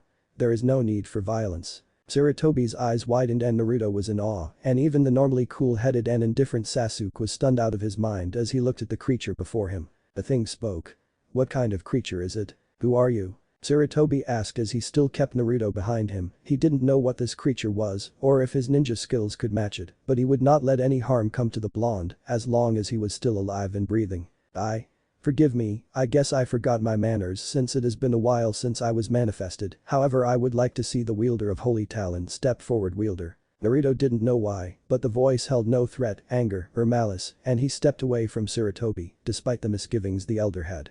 As soon as he was before the creature, it moved forward, and Naruto now found himself staring at the creature face to face. He felt great fear and anxiety, hoping that neither would show and get him into trouble with the creature. After a few moments, the creature moved back and gave a grin and spoke. "You are not exactly what I expected to be the new wielder of Holy Talon. Regardless, the sword is wise and foresighted when it came to choosing wielders, even those who appear ordinary. As to who I am Faldrin, Dragon Lord of the Holy Dragons and Chief Creator of Holy Talon. Though in this case I am only a manifestation, and therefore I cannot last long in the material plane. I see that you have questions, you may ask them now if you both wish, and I will answer them to the best of my ability." Sarutobi was the first to speak. "What exactly is a dragon and why is it you can speak?" "I am not surprised you asked me that question, elder, since I have sensed that there are no such dragons in your world. We dragons are being born of the earth and magic of the world. We serve as living reservoirs of magic and energy, and as such we have long lifespans, thus we can learn and retain memories at a very large capacity. I have lived for over 25,000 years now, and I am the oldest of my race, and as such, I have learned many tongues apart from my native Draconian tongue. I have also learned much in terms of art, history, warfare, combat and more." Naruto then asked the Dragon Lord something. "Faldrin, sir." "Yes, wielder." "You will eat other beings, like me?" "But gracious no. I find the idea of eating mortal beings such as yourself distasteful and a grievous sin, though I partake in feasting with humans such as yourself in my human disguise. I must admit that your race is quite creative when it comes to feasts. You can become a human. Of course I can take the appearance and form of a human of any age, young wielder, for you see, many of my kin have such a talent and we use it well when the needs suit us, apart from our powers and abilities. We holy dragons love justice, compassion, mercy, life, knowledge, and more, and we preserve peace as best we can, and that is why I am here to talk, not to fight. However, that does not mean we are weak creatures, and we can fight as fiercely and deadly as any fighter. Are there others like you, Faldrin?" "Yes, elder, I rule several large flights of holy dragons along with my own brood, but we are not the only dragons who exist in our realm." "Really, are they like you as well?" Faldrin looked at Naruto and shook his head. "I am afraid not, wielder. The other race of dragons are not the same, for they follow the path of darkness. We call them the Chaos Dragons. Our respective realms have a very long and difficult history. If you wish I will tell you as much as I can, and then I will explain to you what is Holy Talon." The Dragon Lord then spun a tale before the two and told them the history of their kind and their wars with their dark brethren. We have been at war with our dark kin for millennia and for a good reason. Well, my kin and I rule the realms we live in with peace, justice, knowledge, freedom, hope, compassion, mercy, and duty. The Chaos Dragons and their leader Chorvax, who like me is the oldest and wisest of his kin, rule their realms through slavery, corruption, hatred, greed, malice, anger, death, destruction, power, hunger, and evil. They have twisted the minds and hearts of their mortal followers who fear and worship them. They see mortals as pawns, food, and toys to play with to amuse themselves, and not worthy of being treated any better. They sought to do the same to those under our protection, and we have fought back in kind, and many of our kin and theirs have died in these battles that tore the lands and remade them as well. Mortals under our respective realms also fought each other as well. The battles lasted for generations upon generations, and we were tired of the countless slaughters and the battles that were fought between us, them and our respective followers. As such, I called for a ceasefire and spoke to Chorvax in the borderlands. There we realized that there would be no true compromise, even though I had convinced him that while he would revel in the slaughter and death, he would soon wipe out all of his followers, and what sort of empire would he rule if all were dead? Well, we knew that even without our presence, mortals would continue to fight one another. We no longer wished to fight and rip the lands to shreds. So we all found an alternative. I gathered my kin and with one of my talons and one of my scales, and out combined powers, wills and magic, we created a sword of immense power and poured into it portions of our magic, essences, martial and physical prowess, and our beliefs and philosophies. By the end of 4 years since then we created the sword and I blessed it with my blood and fire. I placed the sword in our most sacred place, and mortals who wished to seek it out with pure hearts, souls, and minds were able to wield it.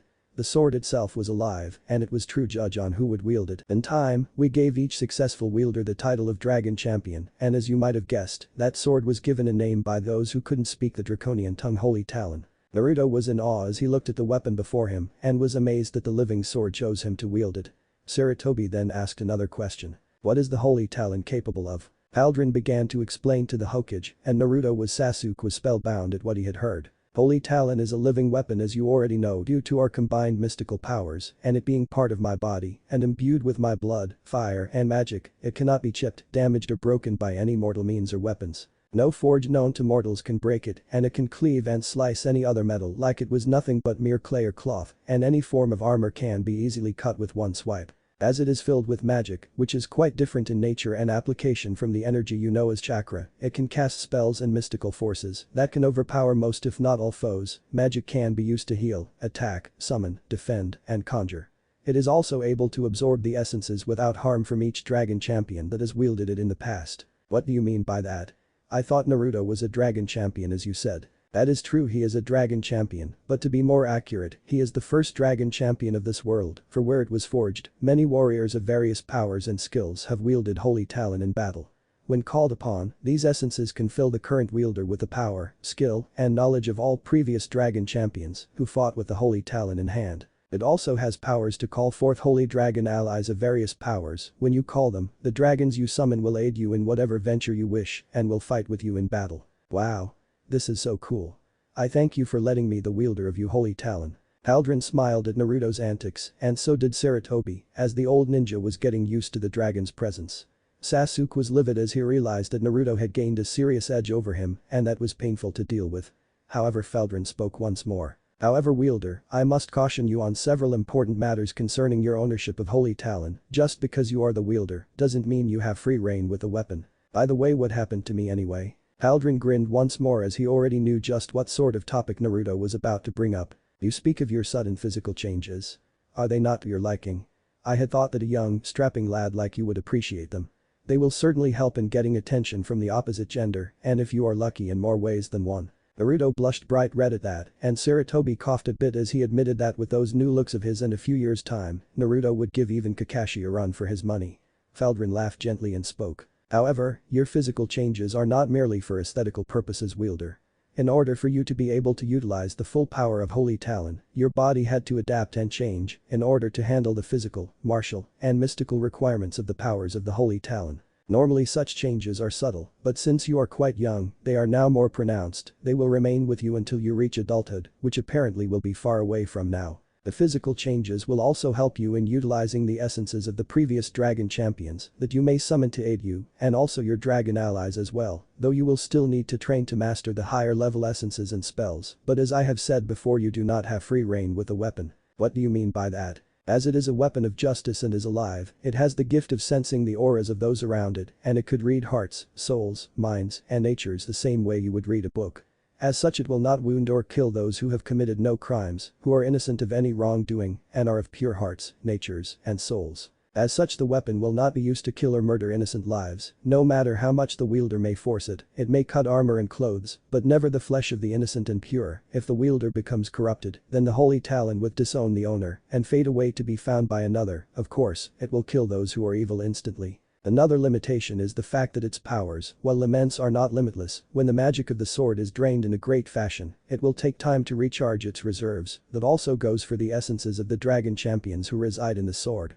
Once that happens, depending on the drain, the holy talon will not be able to create spells or summon at all. It will retain its martial and physical qualities, but its mystical powers will take time. You might noted that some of your comrades couldn't lift the sword when you handed it to them. That is a built-in defense for the holy talon. If the ones who hold it are of pure and uncorrupted hearts, but not chosen by it, the weapon will become too heavy to lift, no matter how strong they may be. However, the reaction of holy talon to those of evil natures who try to take is another matter. Why? Let's just say it is a far from pleasant experience when they attempt to hold the sword. Are there other swords like holy talon? Yes, but this one was forged by the Chaos Dragons and their leader Chorvax, who used one of his fangs and scales for the process, and like us, he and his kin imbued their blood, portions of their power, their martial and physical powers into the sword, and when it was also finished in 4 years, Chorvax blessed it with his own powers, and he too placed this weapon in their most sacred place for mortals who worship them to find. Those who were able to find that sword were also blessed with the title of Dragon Champion when the sword chose them to wield it, and like the Holy Talon, the sword forged by the Chaos Dragons was known by another mortal named Death Fang.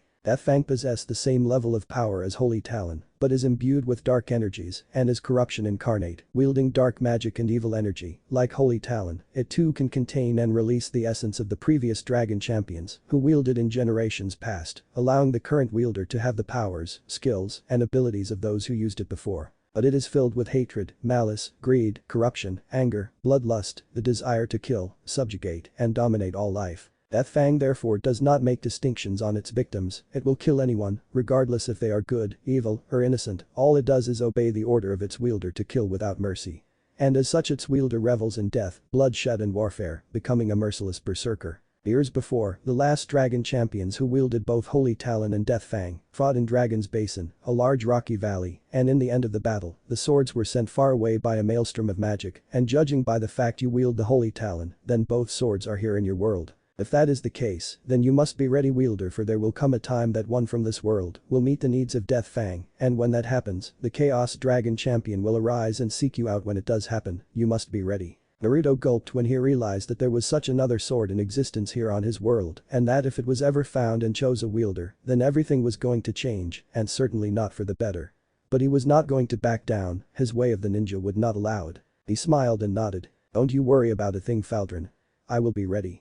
Whoever finds Death Fang will soon know they will be facing the new Hokage of Konoha and the new dragon champion. Believe it. Faldrin smiled as he looked at the boy. You have spirit now, only time will tell if you have what it takes to face your new destiny as dragon champion. Now I must leave, my time in the material plane is at an end. If you need my help, and I am up to it, then call on me when you can. With that, the Dragon Lord glowed once more, and in the same way he arrived, he left the two standing there. Naruto blinked and then walked over to Holy Talon and reached out and grasped its handle and took out the sword as Sarutobi walked over and patted his hand on Naruto's head. It seems you have a long road ahead of you, Naruto, and I think you should be getting ready. I will be more than ready, old man. Believe it. Same old kid as before. You had better head back to the village. I have a feeling your team might need your help, but do not mention this meeting to them for now until you trust them well enough to do this again. I doubt they are ready to meet a Dragon Lord, and neither was I for sure. Got it, old man, see you later. As Naruto moved on after sheathing his sword, he decided to look for Sakura and Sasuke, hoping to find them and see just what sort of missions they might get soon. He then got into a conversation with Holy Talon and asked him if there were some essences he could use for a moment. And he asked the Holy Talon if he could get some better fitting clothes. The voice of the sword spoke and requested just what sort of clothes did Naruto want. Unknown to Naruto, Sasuke, who had witnessed everything, left the hiding place he had and walked back, trying to look indifferent, but his mind was in fact reeling from what he had learned. He tried to contain himself and focus on the task at hand as he decided to find Sakura. Later, please let him go. He's just a kid and it was an accident. Sakura tried to reason with a young man who had grabbed Konohamaru by the throat.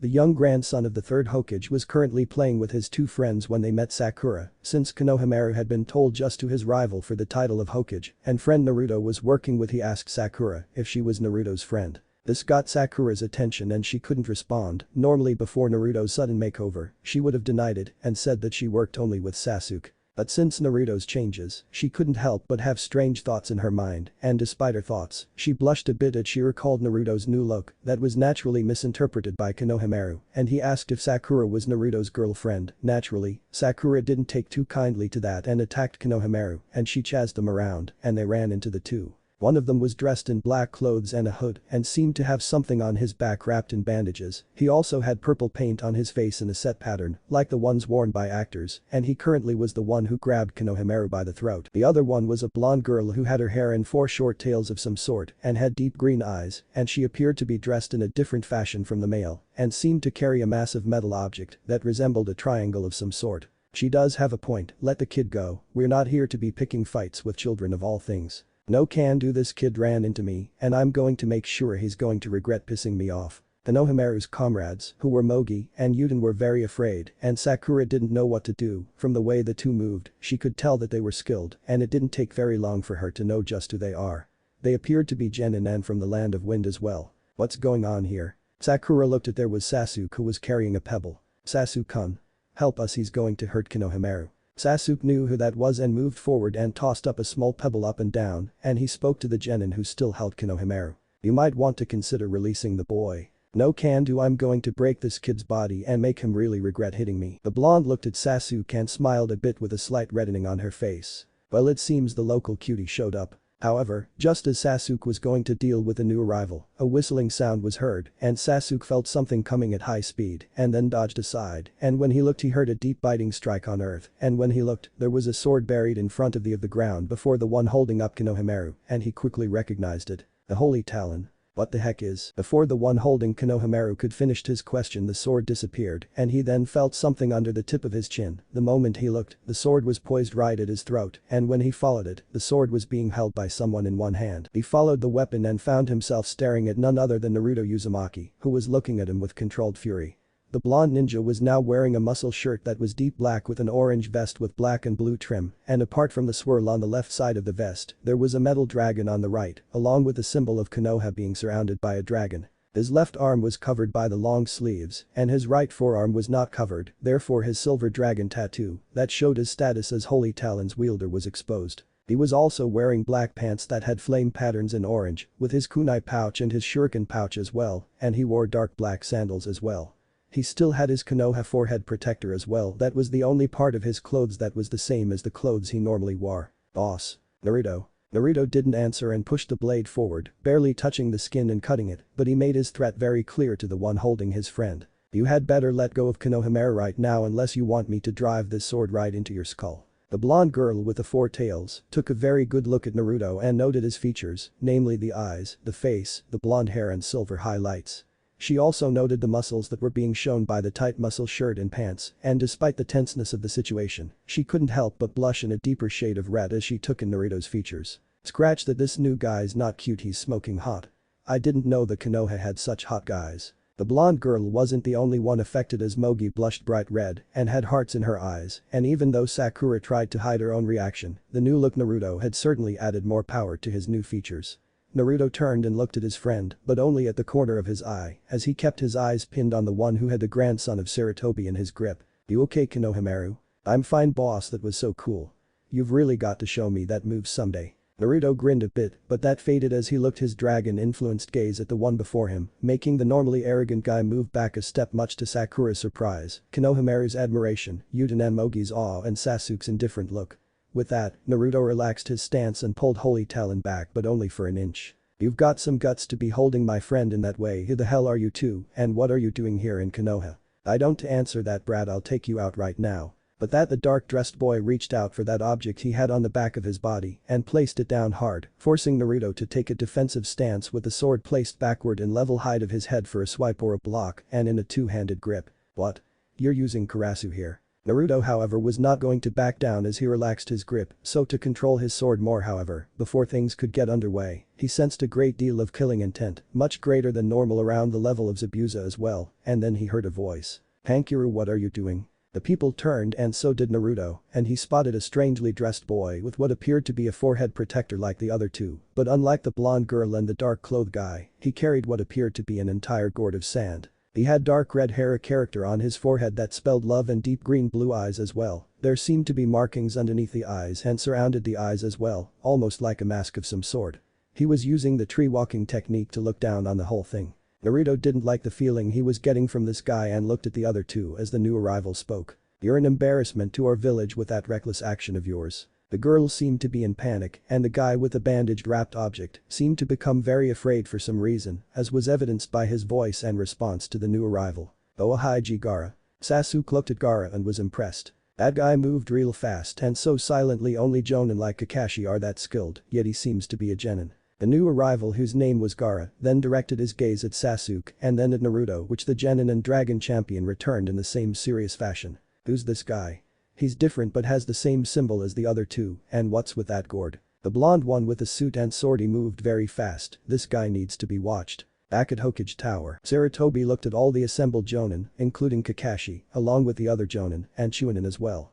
The Hokage knew the three he was about to call forward, Kakashi and two others, his son Sarutobi Asuma, and the resident Genjutsu specialist Yuhi Kurenai.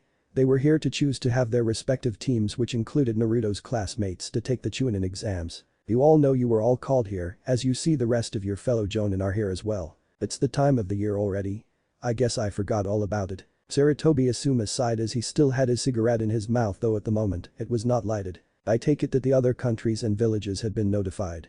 There were some of them who were in the village recently." Yuhi Kurenai looked on and asked the natural question. "So, when does it begin?" The Hokage looked at everyone in the chamber pointedly, and while he was still smoking his pipe, gave the answer to Yuhi Kurenai's question. "The Chunin exams will begin exactly 1 week from now." That got a rise from Kakashi, as the timetable was certainly not the same as he recalled from the last time the Chunin exams were held. 1 week from now? That's cutting it a little close. The Hokage took out the pipe from his mouth and blew out a large cloud of smoke inside. He admitted that Kakashi had a point, but things were already in motion, and he certainly couldn't just change the whole thing. Even if he wanted to, there was a lot riding on today's Chunin exams, and it was make or break time. "I'll be giving the official announcement 7 days from now, on the first day of the month of July. We will begin the selections for candidates for the Chunin exams." To be continued. The mightiest tree in the forest was born of a weak seed, and through time and through perseverance against all odds and all dangers, a great tree, tall and strong, is born there and stands proud and defiant before all who face it. Never forget that the greatest champions were mere men and women who grew into heroes in their darkest times. You have to start small to become something greater. An old saying from the memoirs of a former Holy Dragon champion. Back in the field, Naruto still kept his sword aimed right at Kankuro, but his gaze was directed at the new arrival Gaara. Something about him seemed very familiar to him for some reason, and when Kankuro directed his attention to Gaara, the dragon champion relaxed his stance and went into a neutral position. Gaara then directed his attention squarely on Kankuro. "You're becoming an embarrassment to the village. Have you forgotten the reason we came all the way here to Konoha, Kankuro? I doubt it involves picking fights with kids at random." "I know, but they started the whole thing. They provoked us, you see." "Spare me the excuses, keep that up and I'll kill you in a heartbeat." Yeah, right, I was totally out of line." Gaara then directed his attention to the gathered people, including Sakura, Sasuke and Naruto, along with Konohamaru and his friends. "I'm sorry for the trouble he might have caused." Gaara then faded into sand and disappeared from the branch and quickly reappeared on the ground in the same swirl of sand, allowing Naruto to further study this new arrival.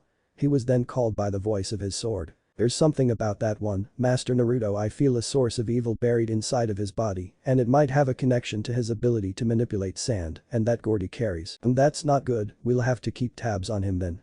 "What about the other two, what can you sense from them?" "Believe it or not, Master, they appear to be siblings, from what I can sense. The blonde girl with the giant metal case is the eldest of the three, with the one named Kankuro carrying that thing on his back to be the middle sibling, and the one named Gaara appears to be the youngest." Gaara then faced both Kankuro and the still unnamed girl and spoke to them in the same manner. "Let's go, we didn't come here to play games and we've wasted too much time here already." "Alright, sure, I get it. The three then began to leave with the shorter one moving ahead of the other two, showing that despite being around Naruto's original height, he had authority in the team he was working with, and considering the reactions he made the others give out, he was more than capable of being the one to give the orders. Sakura however was not going to let this matter go off just like that. However, it wasn't in her nature to do so in the first place.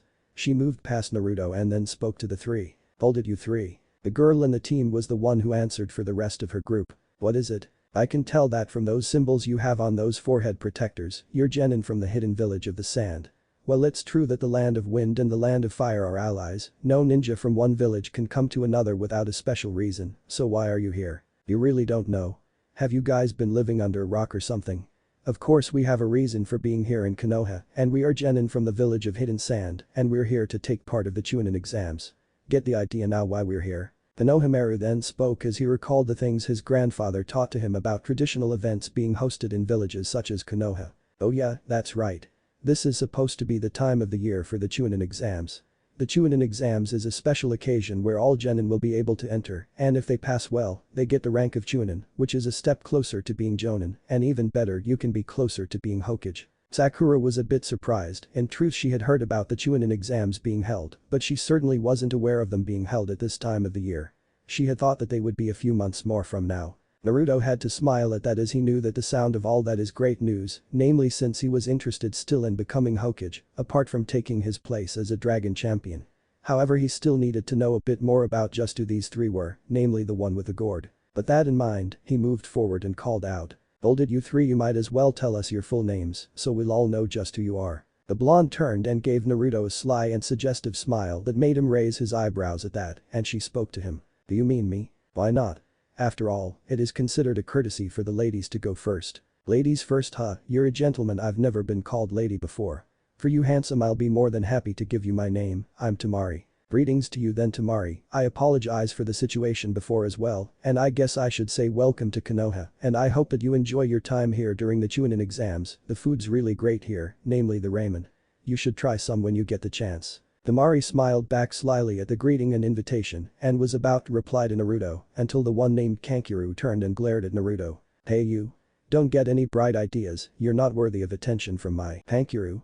He was asking for my name, what's with you?" Naruto sighed and looked at the bickering pair of siblings. "It's alright Tamari, it's a brother thing, and I take it that the one with the gourd is your youngest brother?" The young man stopped moving and turned around and spoke to Naruto while examining the blonde ninja before him. "That's correct, Tamari is my sister, and Kankuro is my brother, and I am known as Gaara of the desert. I'm curious about you as well, you're different for some reason than some of the genin I've met. What's your name?" "Well then you gave yours so I shall give mine, I am Naruto Uzumaki of Konoha." The two genin stared each other down. Gaara took a look at the sword that Naruto had in his hand, and Naruto looked at the gourd behind Gaara's back. The sand ninja studied the sword and could see a faint but very powerful aura coming from the weapon, and his eyes widened slightly at the feeling of energy that was coming from it, the blonde before him, and the tattoo on the blonde's arm. It excited Gaara in a way that he never thought possible, as he smiled a sadistic smile. A smile that unnerved both Tamari and Kankuro when they saw it and made Sakura gasp, along with Konohamaru, Yuten and Mogi, and even Sasuke was a bit concerned. Naruto however was not going to back down and smiled right back, making Gaara smile even more. "You're very interesting Naruto Uzumaki, far more than I thought. I look forward to fighting you in the tournament." "Same here Gaara of the desert." And Naruto offered a salute with holy talon, and to the shock of his siblings most of all, Gaara smiled wider and created a blade of pure sand in his hand and gave the same salute to Naruto. Afterwards, Gaara lost the smile and looked at the two of them. "Come on you two, we have to meet up with sensei." "Alright Gaara." Tamari followed Kankuro and Gaara, but the blonde female genin gave a smile to Naruto and a wink that made Naruto blush slightly, much to Tamari's enjoyment. Besides, not only was Naruto the first to call her a lady, but he seemed to be able to stand up to her brother Gaara, and instead of killing the blonde Hoteye instantly for that, Gaara was excited for the chance to fight him. Well, that made her worry. She couldn't help but feel that there just might be something different about the blonde. This is getting very interesting. As soon as the Sand siblings left the site, Sakura walked over to Naruto. A part of her was relieved that the one named Gaara didn't attack, and the other one was a bit more complicated. The very moment she noted the sly and suggestive looks that the blonde Sand Kunoichi, she couldn't help but feel jealous. "What? No. That's a bloody lie. I'm not jealous of Naruto getting looks from that Sand Kunoichi." "Quit lying girl. You saw the way she smiled at him. That girl likes Naruto. We can't let her get her hands on him." "So what?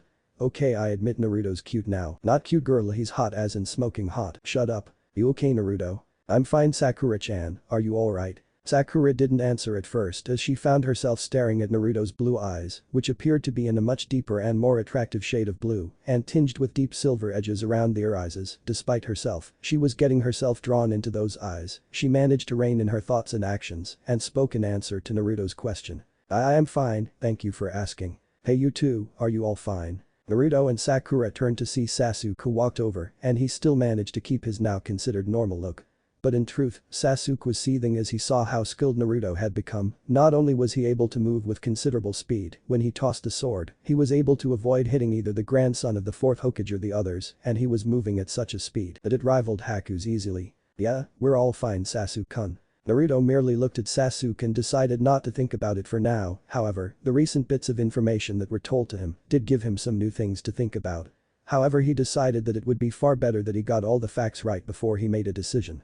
He smiled as he recalled the looks he got in his new garb as he had packed up his older clothes in a bag and left it in the care of the clothing store. He had managed to get enough money to buy his new clothes and made some mystical modifications to them when he bought the clothes. He was unaware of the fact that the female store clerk had seen his looks and despite able to recognize him as the supposed container of the demon fox, she was awed by his looks and agreed to sell the clothes at half price. The bargain indeed and Naruto smiled warmly at her for that and she blushed bright red and bade him farewell with a promise to keep his old clothes safe until he came back to pick them up. Hey Sakura-chan, do you think there's a chance we could be able to take the Chunin exams? The pink-haired Kunoichi thought about that bit of information carefully and thought about what she had heard about the Chunin exams. Some of the things she heard were not very appealing, but if that was the way for them to advance to the next rank, it was understandable in her mind why genin would come from all the world to participate. Maybe, but I don't think we can do that right now. From what I've heard, it's all up to the Jonin squad leader and also the team must undergo a certain number of missions before they are eligible to take the exam and so far we only took on a few missions, including the one in Wave Country, despite the dangers we actually found along the way. Either way however, the whole choice is up to Kakashi-sensei if he'll let us be part of the teams in the Chunin exams. Naruto smiled at the idea and boasted once more. Ha! We can do it you know. With your sharp mind, Sasuke Sharingan and my own skills, we can ace the Chunin exams and be all Chunin with no problem whatsoever.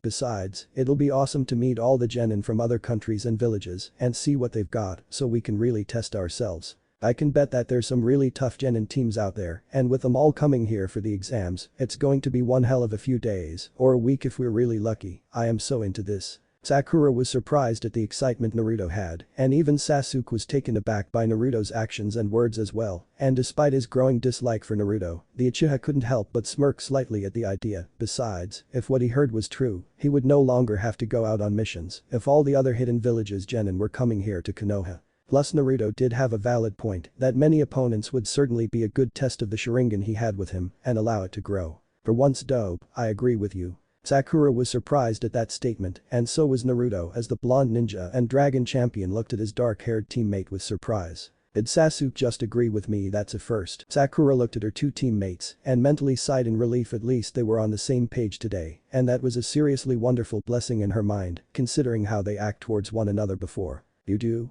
Yes, the exam seemed promising from the sound of it.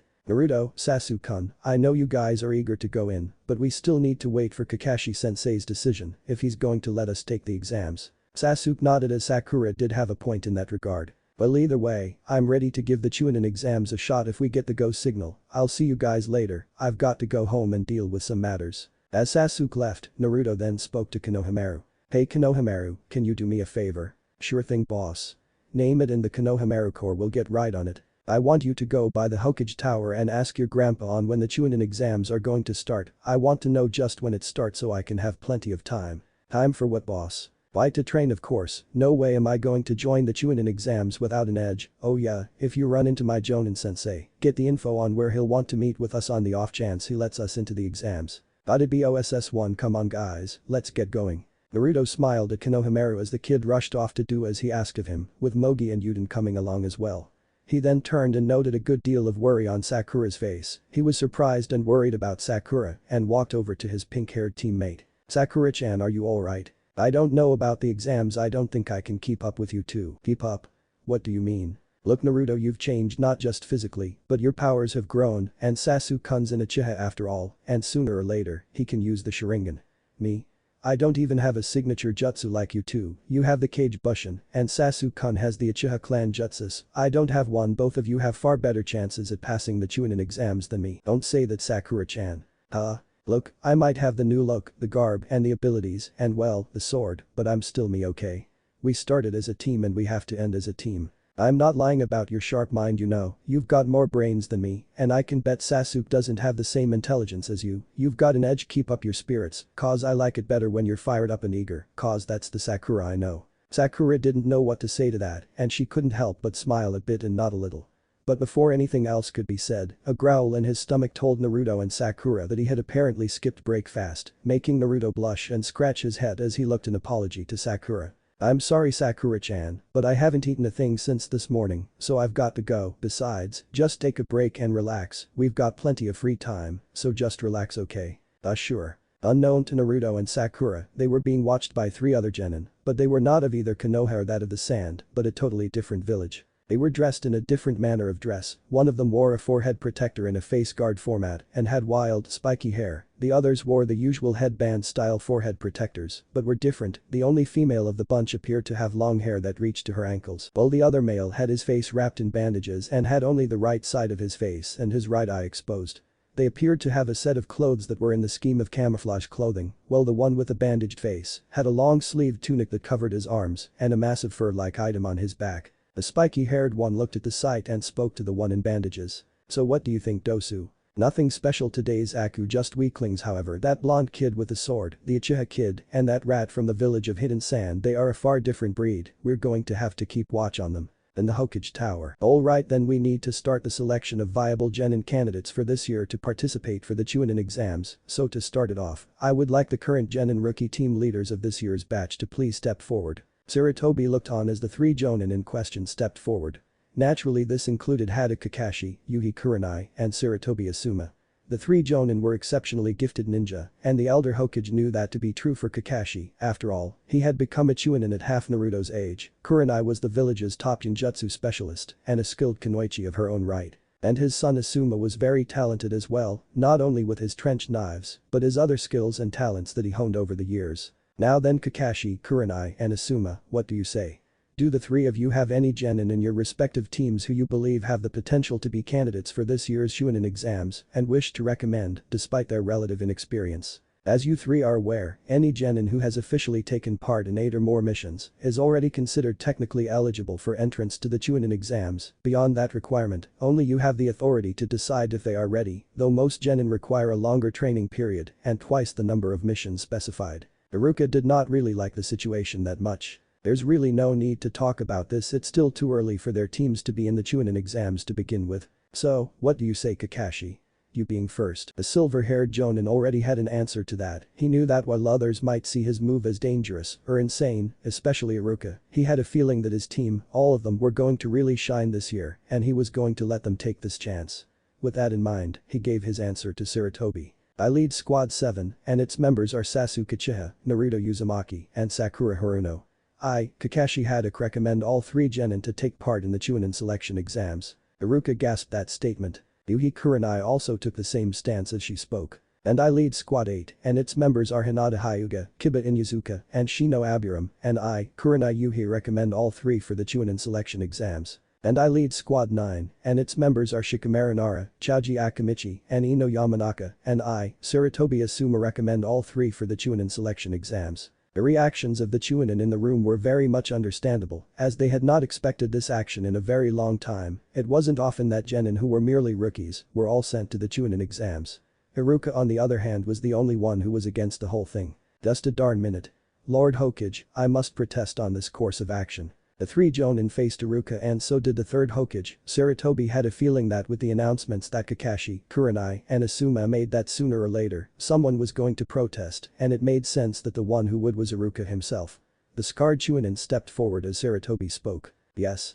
What is it, Iruka? With all due respect, Lord Hokage, the names of the 3 genin teams are the names of all my former students from the academy. While I acknowledge that they had potential and promise in their own right, they are not yet fully experienced genin, and sending them to the Chunin exams this early will break them badly if they fail. Kakashi then faced Iruka. When I was at least half Naruto's age, Iruka, I was already a Chunin. Naruto is not the same as you, Kakashi.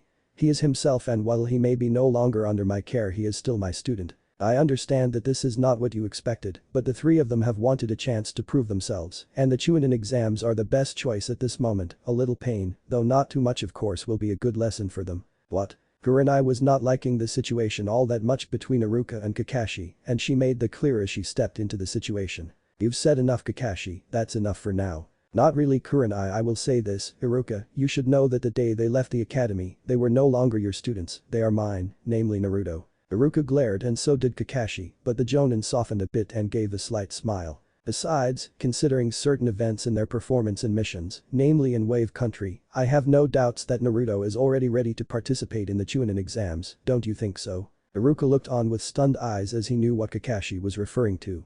However, there was another who spoke to Kakashi, and it was another person who was a Jonin, though he was dressed in a totally different fashion than Kakashi, Kurenai, or Asuma. The Jonin had a bowl haircut, the thickest eyebrows a person would have, he was dressed in a green skin-tight bodysuit and wore large cloth bracer-style leggings on his lower legs. The Jonin looked seriously at Kakashi and spoke. In that regard, Kakashi, I have to side with Iruka. I prevented my own genin team from taking the last Chunin exams so they could further refine their skills, gain experience, and enjoy their youth. What you're doing is a bit unconventional in my eyes at least. Kakashi, however, smiled underneath his mask and replied to the words of his fellow Jonin. I can understand that guy, but I think my newly formed team has quite a lot of potential this year, and who knows, they might even give your team a run for their money or take them on and win. The other Jonin gave a look of challenge with a smirk as well at Kakashi. Oh really now? Asuma then stepped in. That's enough, you two, we need to get them ready instead of going off the gun on this today. That is correct, however, I would like to have a few words with the both of you, Kakashi and Iruka, there are some matters that have to be discussed. The rest of you will have the time to get ready your teams, when you are ready, give them the customary application forms. Later, as Naruto walked back to his apartment to check the number of days left before he would take part in the Chunin exams, he wondered on some things as he hoped he could finally prove himself better than Sasuke and face some really tough competition so he could really grow stronger, not just to become Hokage, but to be ready to face the soon-to-be chosen wielder of the Death Fang. For now he decided to get his wallet and have some cash to buy him some food. Master Naruto, yeah? I mean no offense, but I suggest you order more amounts of healthier foods as well for your lunch. You will need proper nutrition and energy to use the powers and essences that you will soon be able to use with the right amounts of time and training. Alright then, by the way, I've been meaning to ask you more questions, are you up for it? Since Lord Faldron's manifestation has filled in the key details, then yes, I am ready to answer whatever questions you might have, Master Naruto. Well, Lord Faldron, he mentioned that I still need to train long and hard in order to use the higher level essences. Just how many essences do you have in you? Quite a lot actually, there have been many who have ever wielded me in combat. And many of them had exceptional powers and skills, many were talented sword masters, and were quite talented in many levels of weapons mastery, though there were just as many of them were a bit unconventional to say the least. What do you mean by that? Well, some of the ones who were chosen as dragon champions were spellmasters, who used my powers both as a supply and as a booster, while only using me for self-defense. Others were skilled hand-to-hand combatants who used me as a last resort, or as a form of intimidation to avoid combat when they saw it as unwise. Some were powerful healers who used my powers to heal or destroy those who were unnaturally brought back to life. The list would be going on, and on, Master Naruto. Suffice to say, I have been in generations worth of battles and served generations of dragon champions in each battle, so I can call on those essences to boost my powers and skills. Correct, Master Naruto, I will be able to then allow the essence you've chosen to flow into your body. Once that is done, that chosen dragon champion essence will then bestow its abilities and skills to you, such as grandmaster level sword skills, high level hand-to-hand combat, which in your world would be referred to as taijutsu if I guessed right, or high level spell mastery and the like. However, I can only use one essence at a time, and until you are better trained, it would be best that you choose the essence that suits the battlefield and the foe.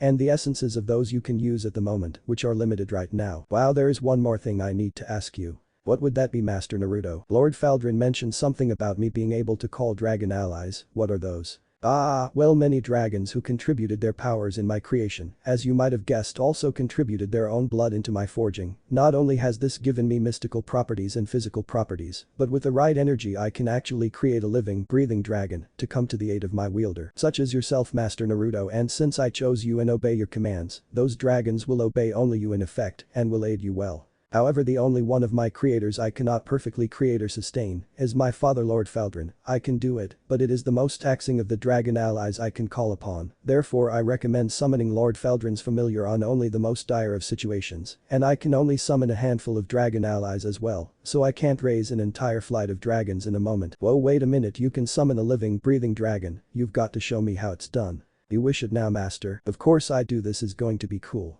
As you wish, but we will need to be at a large clearing for this to work more than once. People have panicked at the sight of a living, breathing dragon coming out of thin air, and I have no doubt things will be even more pronounced out here. Good point. With that, Naruto moved away from his usual direction towards the raiment stand and headed for the practice field. As much as he was in the mood to finally get a bit to eat, after all the things that had been happening to him, this new discovery demanded that he look into it as soon as he could. Later, Naruto smiled as he was in the practice field and looked about to make sure that no one else was in the area to just walk in and either mess things up or when he and Holy Talon summoned a dragon, wouldn't start causing a panic back in the village.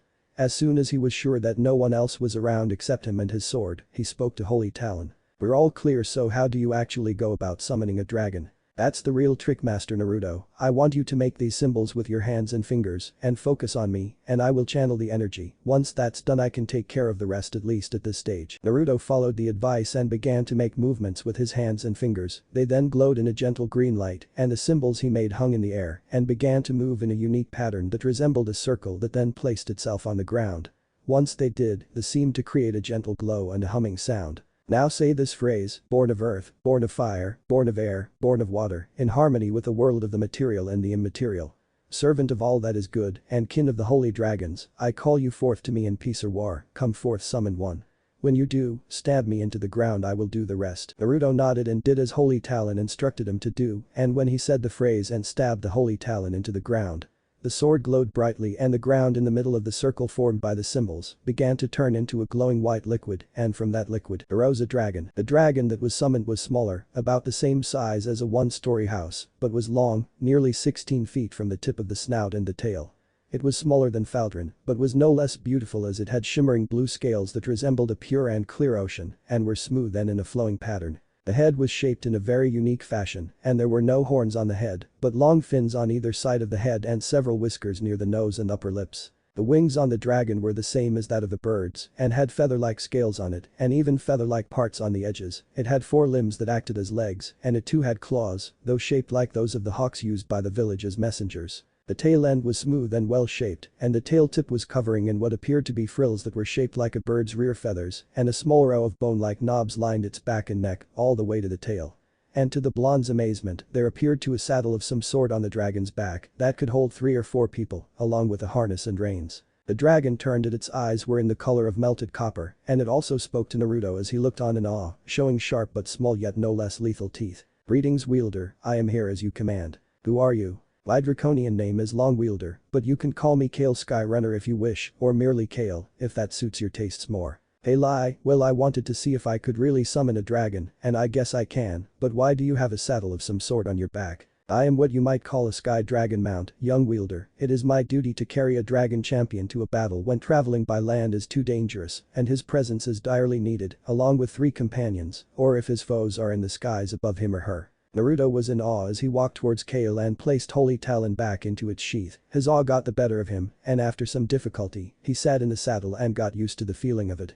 He then looked at the dragon who looked back at him. Can I take you for a ride, Kale? Of course, wielder, though I will only impart one piece of advice for you. And that is? The dragon grinned at that and seemed to crouch down, as if getting ready to leap into the air. Hold on tight. The dragon Kale then leaped upwards and as if in a split second, the dragon opened its wings and flew into the air at high speed, surprising Naruto greatly as he quickly grabbed onto the reins, and the dragon began to move through the sky at amazing speed. Naruto closed his eyes a bit in fear, but as he calmed himself and opened his eyes once more, he found himself in the clouds. Looking at the clear blue sky and the sun shining brightly, he saw flocks of birds nearby, and he felt the rush of air all around him. He looked down and saw the village and the lands below as they circled Konoha in the clouds. It was so new and scary, but instead of being afraid, Naruto was not feeling fear but excitement, joy, and elation. This is so cool.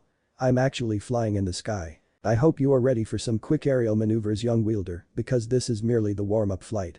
Naruto was ready this time as the dragon turned to the left and began to move through the clouds and flew at the mountains a great distance from Konoha. As they came to the mountains, the dragon moved through the caverns, canyons and ravines at high speed, moving with seemingly no effort, and even as the caverns, canyons and ravines became smaller, the dragon merely closed its wings. But even with its wings folded closer to it, the dragon moved as if with no effort. Naruto was in awe and joy until he spotted the end of the canyon, but before he could warn Kale, the dragon merely flew upward with no effort and spread out, and the dragon spun itself in a spiral into the clouds. They entered a cloud bank, and Naruto only saw white for a moment and then the deep blue sky and the warmth of the sun.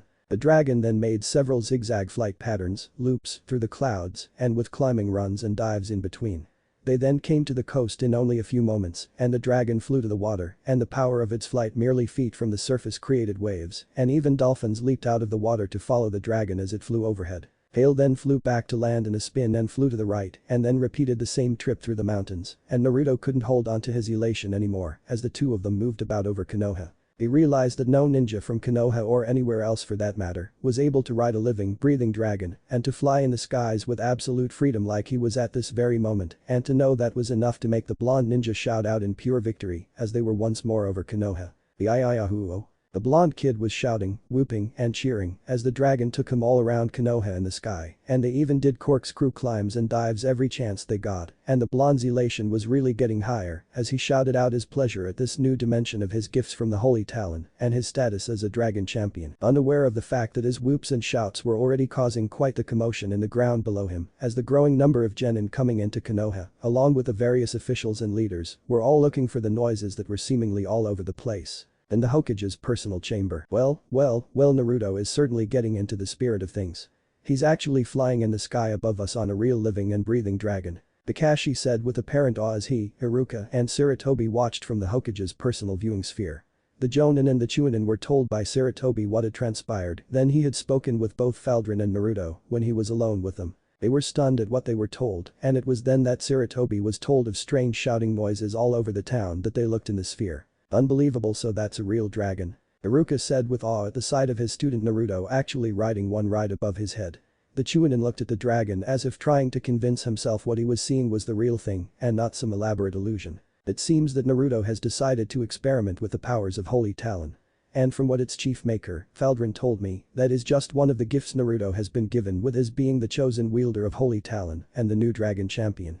It seems that Kakashi's arguments have merit considering that Naruto is more than qualified to be in the Chunin exams. Don't you think so, Iruka? Sarutobi said as he looked at the images before him, and he noted that Naruto was already being brought back to the ground by the dragon he was riding.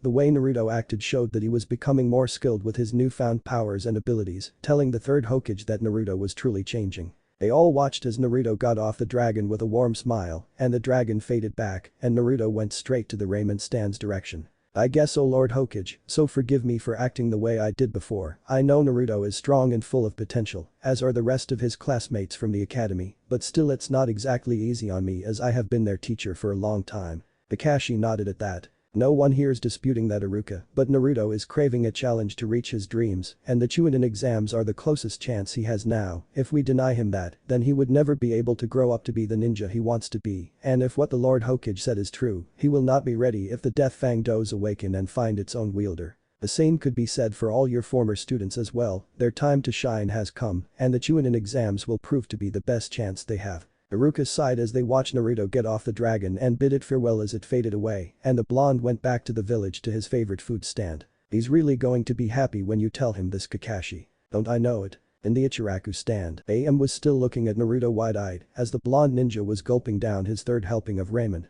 Now seeing Naruto eat ramen like there was no tomorrow was not a new thing, having been doing that for nearly his entire life since she had known him, but now it was different, namely because of the new looks Naruto had. When he arrived, she gave him her usual greeting, but stopped and suddenly blushed bright red and stuttered as she saw Naruto's new looks. Naruto gave her the usual smile he gave, but with his new looks, AM felt her body react in a very unique fashion. She had asked him if it was really him, and Naruto replied that it was indeed him. Her father commented on his looks and made both of them blush brightly when he mentioned that Naruto was going to be one hell of a ladies' man, considering how much AM was blushing. For that, he was going to half the price of the entire menu for his favorite customer. Naruto was more than happy and he was eating a lot right now. Naruto-kun has changed, he's so handsome. AM then blushed bright red as she began to have impure thoughts concerning her and Naruto, but she couldn't help but smile at them as well. Naruto finished his last bowl and sighed as he was now full, as there were already at least 3 piles of bowls, and smiled warmly at AM and Tucci and spoke. "Man, that hit the spot. I'll see you all later, old man."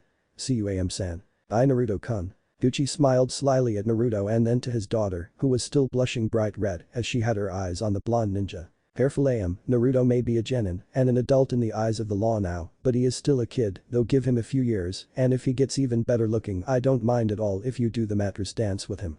Just make sure to tell me how he is in bed." "Father." Tucci merely laughed while AM blushed bright red at the thought of being intimate with Naruto. The next day, Sasuke, Sakura and Naruto waited for Kakashi once more, and they were not happy with the fact that as usual Kakashi was late. Sakura sighed and she couldn't handle it anymore and shouted. "What is with Kakashi-sensei?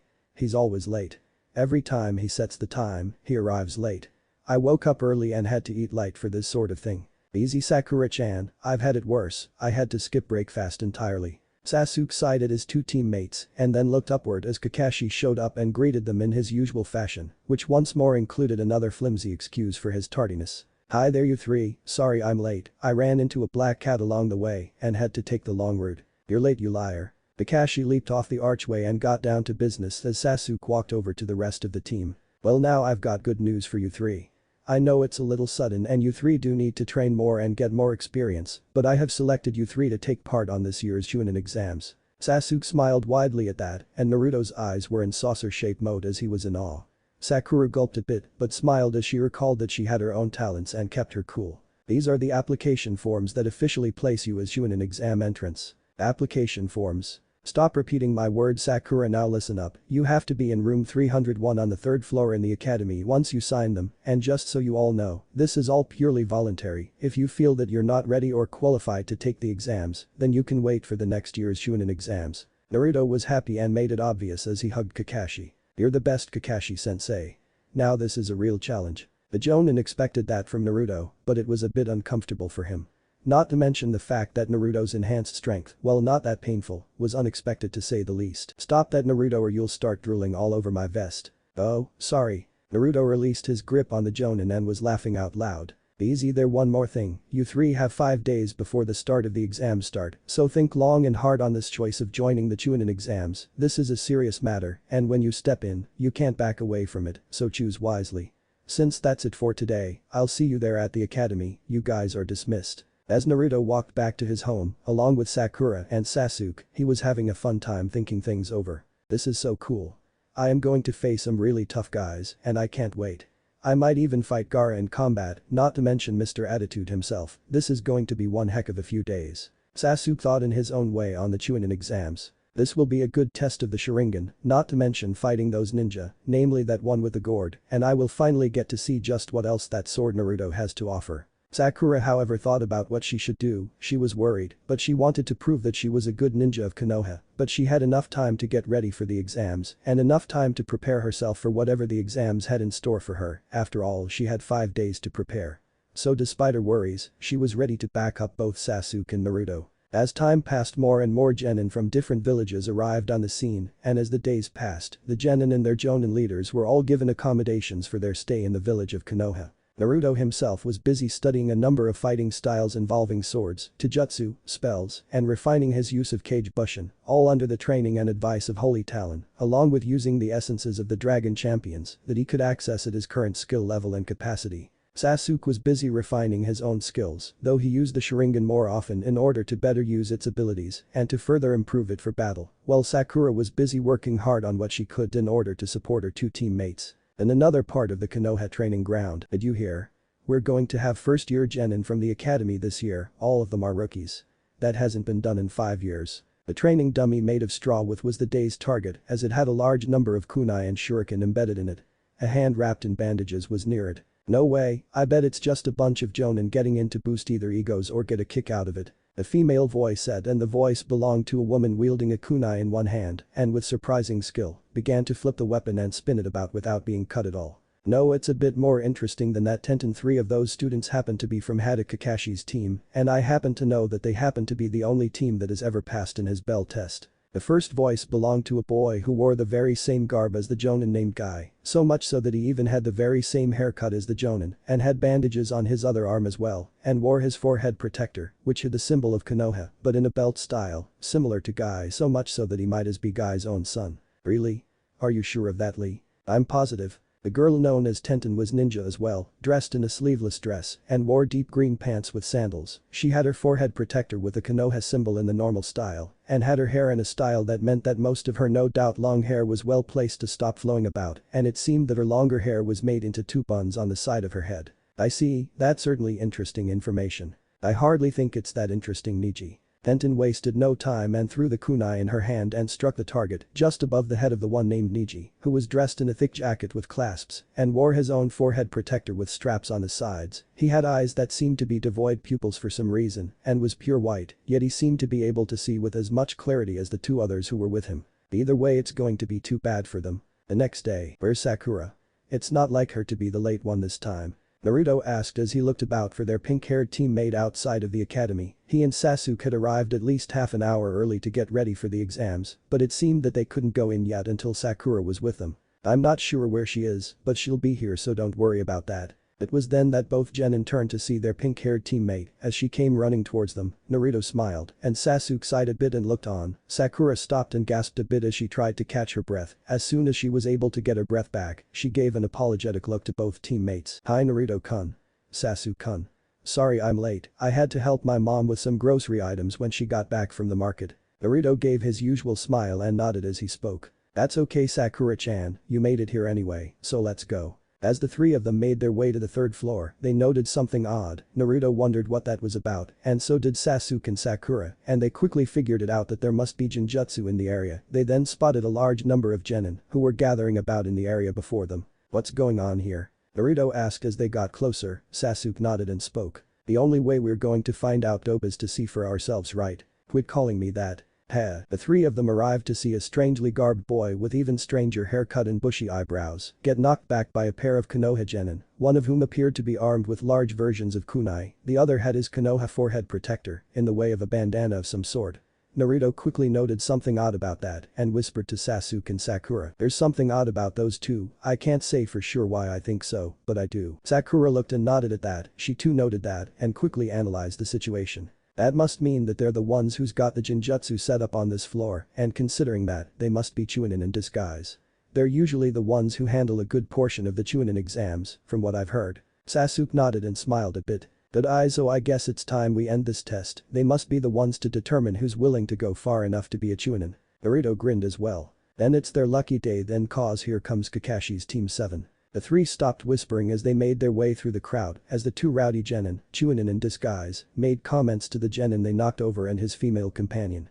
The two then faced the trio, with Sasuke in the lead, while Naruto studied the genin on the floor. That guy's got the weirdest fashion sense I've seen, makes me happy I had a wardrobe change. True enough Master Naruto, but I have a feeling that there's more to this genin, those bruises he has don't match any type of wounds I know of, so he's faking it. Quite possibly, either he's also a Chunin in disguise, or he's hiding his skills intentionally, and it seems he's quite good at that. Naruto had no time when he heard Sakura gasp, and quickly turned to spot the disguised Chunin throw a kick at Sasuke. He reached for Holy Talon, and drew the weapon halfway out of the sheath, when he sensed movement that somehow got past him, and to his astonishment, he spotted the formerly downed genin in the green bodysuit, grab both Sasuke and the Chunin's kick with both hands. It seems I was right Master Naruto. You're right indeed, that guy's fast, I'll give him that. Sakura herself was surprised at how fast the new genin moved, and so was Sasuke as Lee released both their legs. The other genin's apparent teammates were talking to him, and the long-haired one appeared to be talking to him. This allowed Naruto to study them carefully, while Sasuke traded words with the apparent leader of the bunch. That guy has the same eyes as Hinata, that must mean he's a Hyuga clan member. Pardon Master Naruto, but you know this clan? Not personally, I know that I have a classmate from my academy days whose name is Hinata, and her clan is supposed to be one of the more powerful clans here in Konoha. Something to do with a powerful gift called what was that again? Ah yeah, now I remember, they call it the Byakugan. It's supposed to allow others to see chakra, and it serves as the basis of their fighting style. Though I've never met this guy before, he seems kind of driven for some reason, like he's got this entire mission and burden on his hands or something. That gift is similar to the Dragon's Eye then. Dragon's Eye? What's that? It's a natural gift that allows certain dragons a limited ability to see the past, present, and the possible future. I know my chief creator and father Lord Faldrin possessed a very powerful dragon's eye and it helped him call the ceasefire and naturally led to my creation and I know that certain members of the Chaos Dragons have the same gift and Chorvax was the most adept to use it which led to the creation of Death Fang. Wow, I didn't know that. Do you have something like it? Not in the pure form, I can only make a powered down version of it that I passed down to you when you first took hold of me back in the water. Wow, you mean I can see the future? No, I'm afraid not, master. Such a thing is forbidden for mortals, even dragon champions. The future in my Lord Faldrin's words is something one must make for himself or herself. It means that all beings have the ability to make their own future, as the dragon eye only sees a possible future. One that can change in a heartbeat under different circumstances and events. Personally, I find that to be a great boon and lesson. Fate something that beings such as yourself must make with their own hands, Master Naruto. Just as my master and his kin allowed the mortal races in their realms make their own decisions. You're right there, I'm happy you chose me to be your wielder. All the advice you give me certainly helps loads. You are welcome, Master Naruto. So how does this version you have of the Dragon Eye work? It allows you a limited ability to sense attacks and how to best counter them. As I said, it's not perfect and has its flaws, but in the right moment, it will be the difference between life and death in a fight. That ability it is then. Very much. It seems you're being studied, master. It was during Naruto's mental conversation with Holy Talon that Tenten noted his presence. She had thought Sasuke was cute, but the moment she gazed at Naruto, her thoughts of Sasuke being cute were put aside as she gazed at Naruto's features. She was amazed that he looked so mature and handsome despite being a genin, and he was certainly well built for his age, not to mention she had enough time to note that Naruto was looking back at her, and he smiled in greeting, making the brunette Kunoichi blush bright red. Wow, the blonde's hot. That pink-haired girl has no idea how lucky she is to have two hot guys in her team. Maybe I could ask her if she knows where they live, namely the blonde one. I wonder if he stopped that Tenten, lest you start thinking the wrong things. Naruto himself was getting ideas as he had to admit that despite some initial discomfort with all the staring, he was getting used to it and found it nice. I guess I can get used to this. I see you're enjoying all the attention, Master Naruto, from your physical changes. Good for you, though I would caution you about entertaining thoughts about such meetings at this point and time. You are participating in the Chunin exams after all. Good point. Naruto then spotted Sakura berating the green spandex jumpsuit wearing guy and felt sorry for him. He had been under the brunt of Sakura's temperament more than once and personally knew the feeling, though she seemed nicer now than before. Naruto-kun, Sasuke-kun, we should head out and find the real room, we've wasted enough time here. With that, the pink-haired teen grabbed both their arms and began to pull them away, much to their surprise. Neji glared at the Uchiha clan survivor as he didn't like his attitude, and Lee took notice of that too. However, he was also curious about the blonde ninja, who was part of the team the pink-haired angel was part of. Despite his silence, the genin felt that the blonde was deep in thought. He decided to see for himself the extent of the power of the Uchiha clan survivor in a match. Well now, so those two group of misfits are the ones Kakashi and Guy have been talking about. I believe so. Congratulations are in order then for their passing of their application forms. The two Chunin then transformed to their normal forms and one of them smiled. This year's Chunin exams is proving to be a lot of fun. For us maybe, but I doubt the genin we're about to test would see it that way. Unknown to them all. It's here I can feel the power that I heard so much about. It shall be mine along with the Sharingan. To be continued. What if Naruto trained by dragon for Chunin exam? Thanks for watching my video till the end. If you enjoy this content, then do consider subscribing to my channel and leave a like if you guys need the next part. Comment down and thanks for watching the video and see you guys in the next video.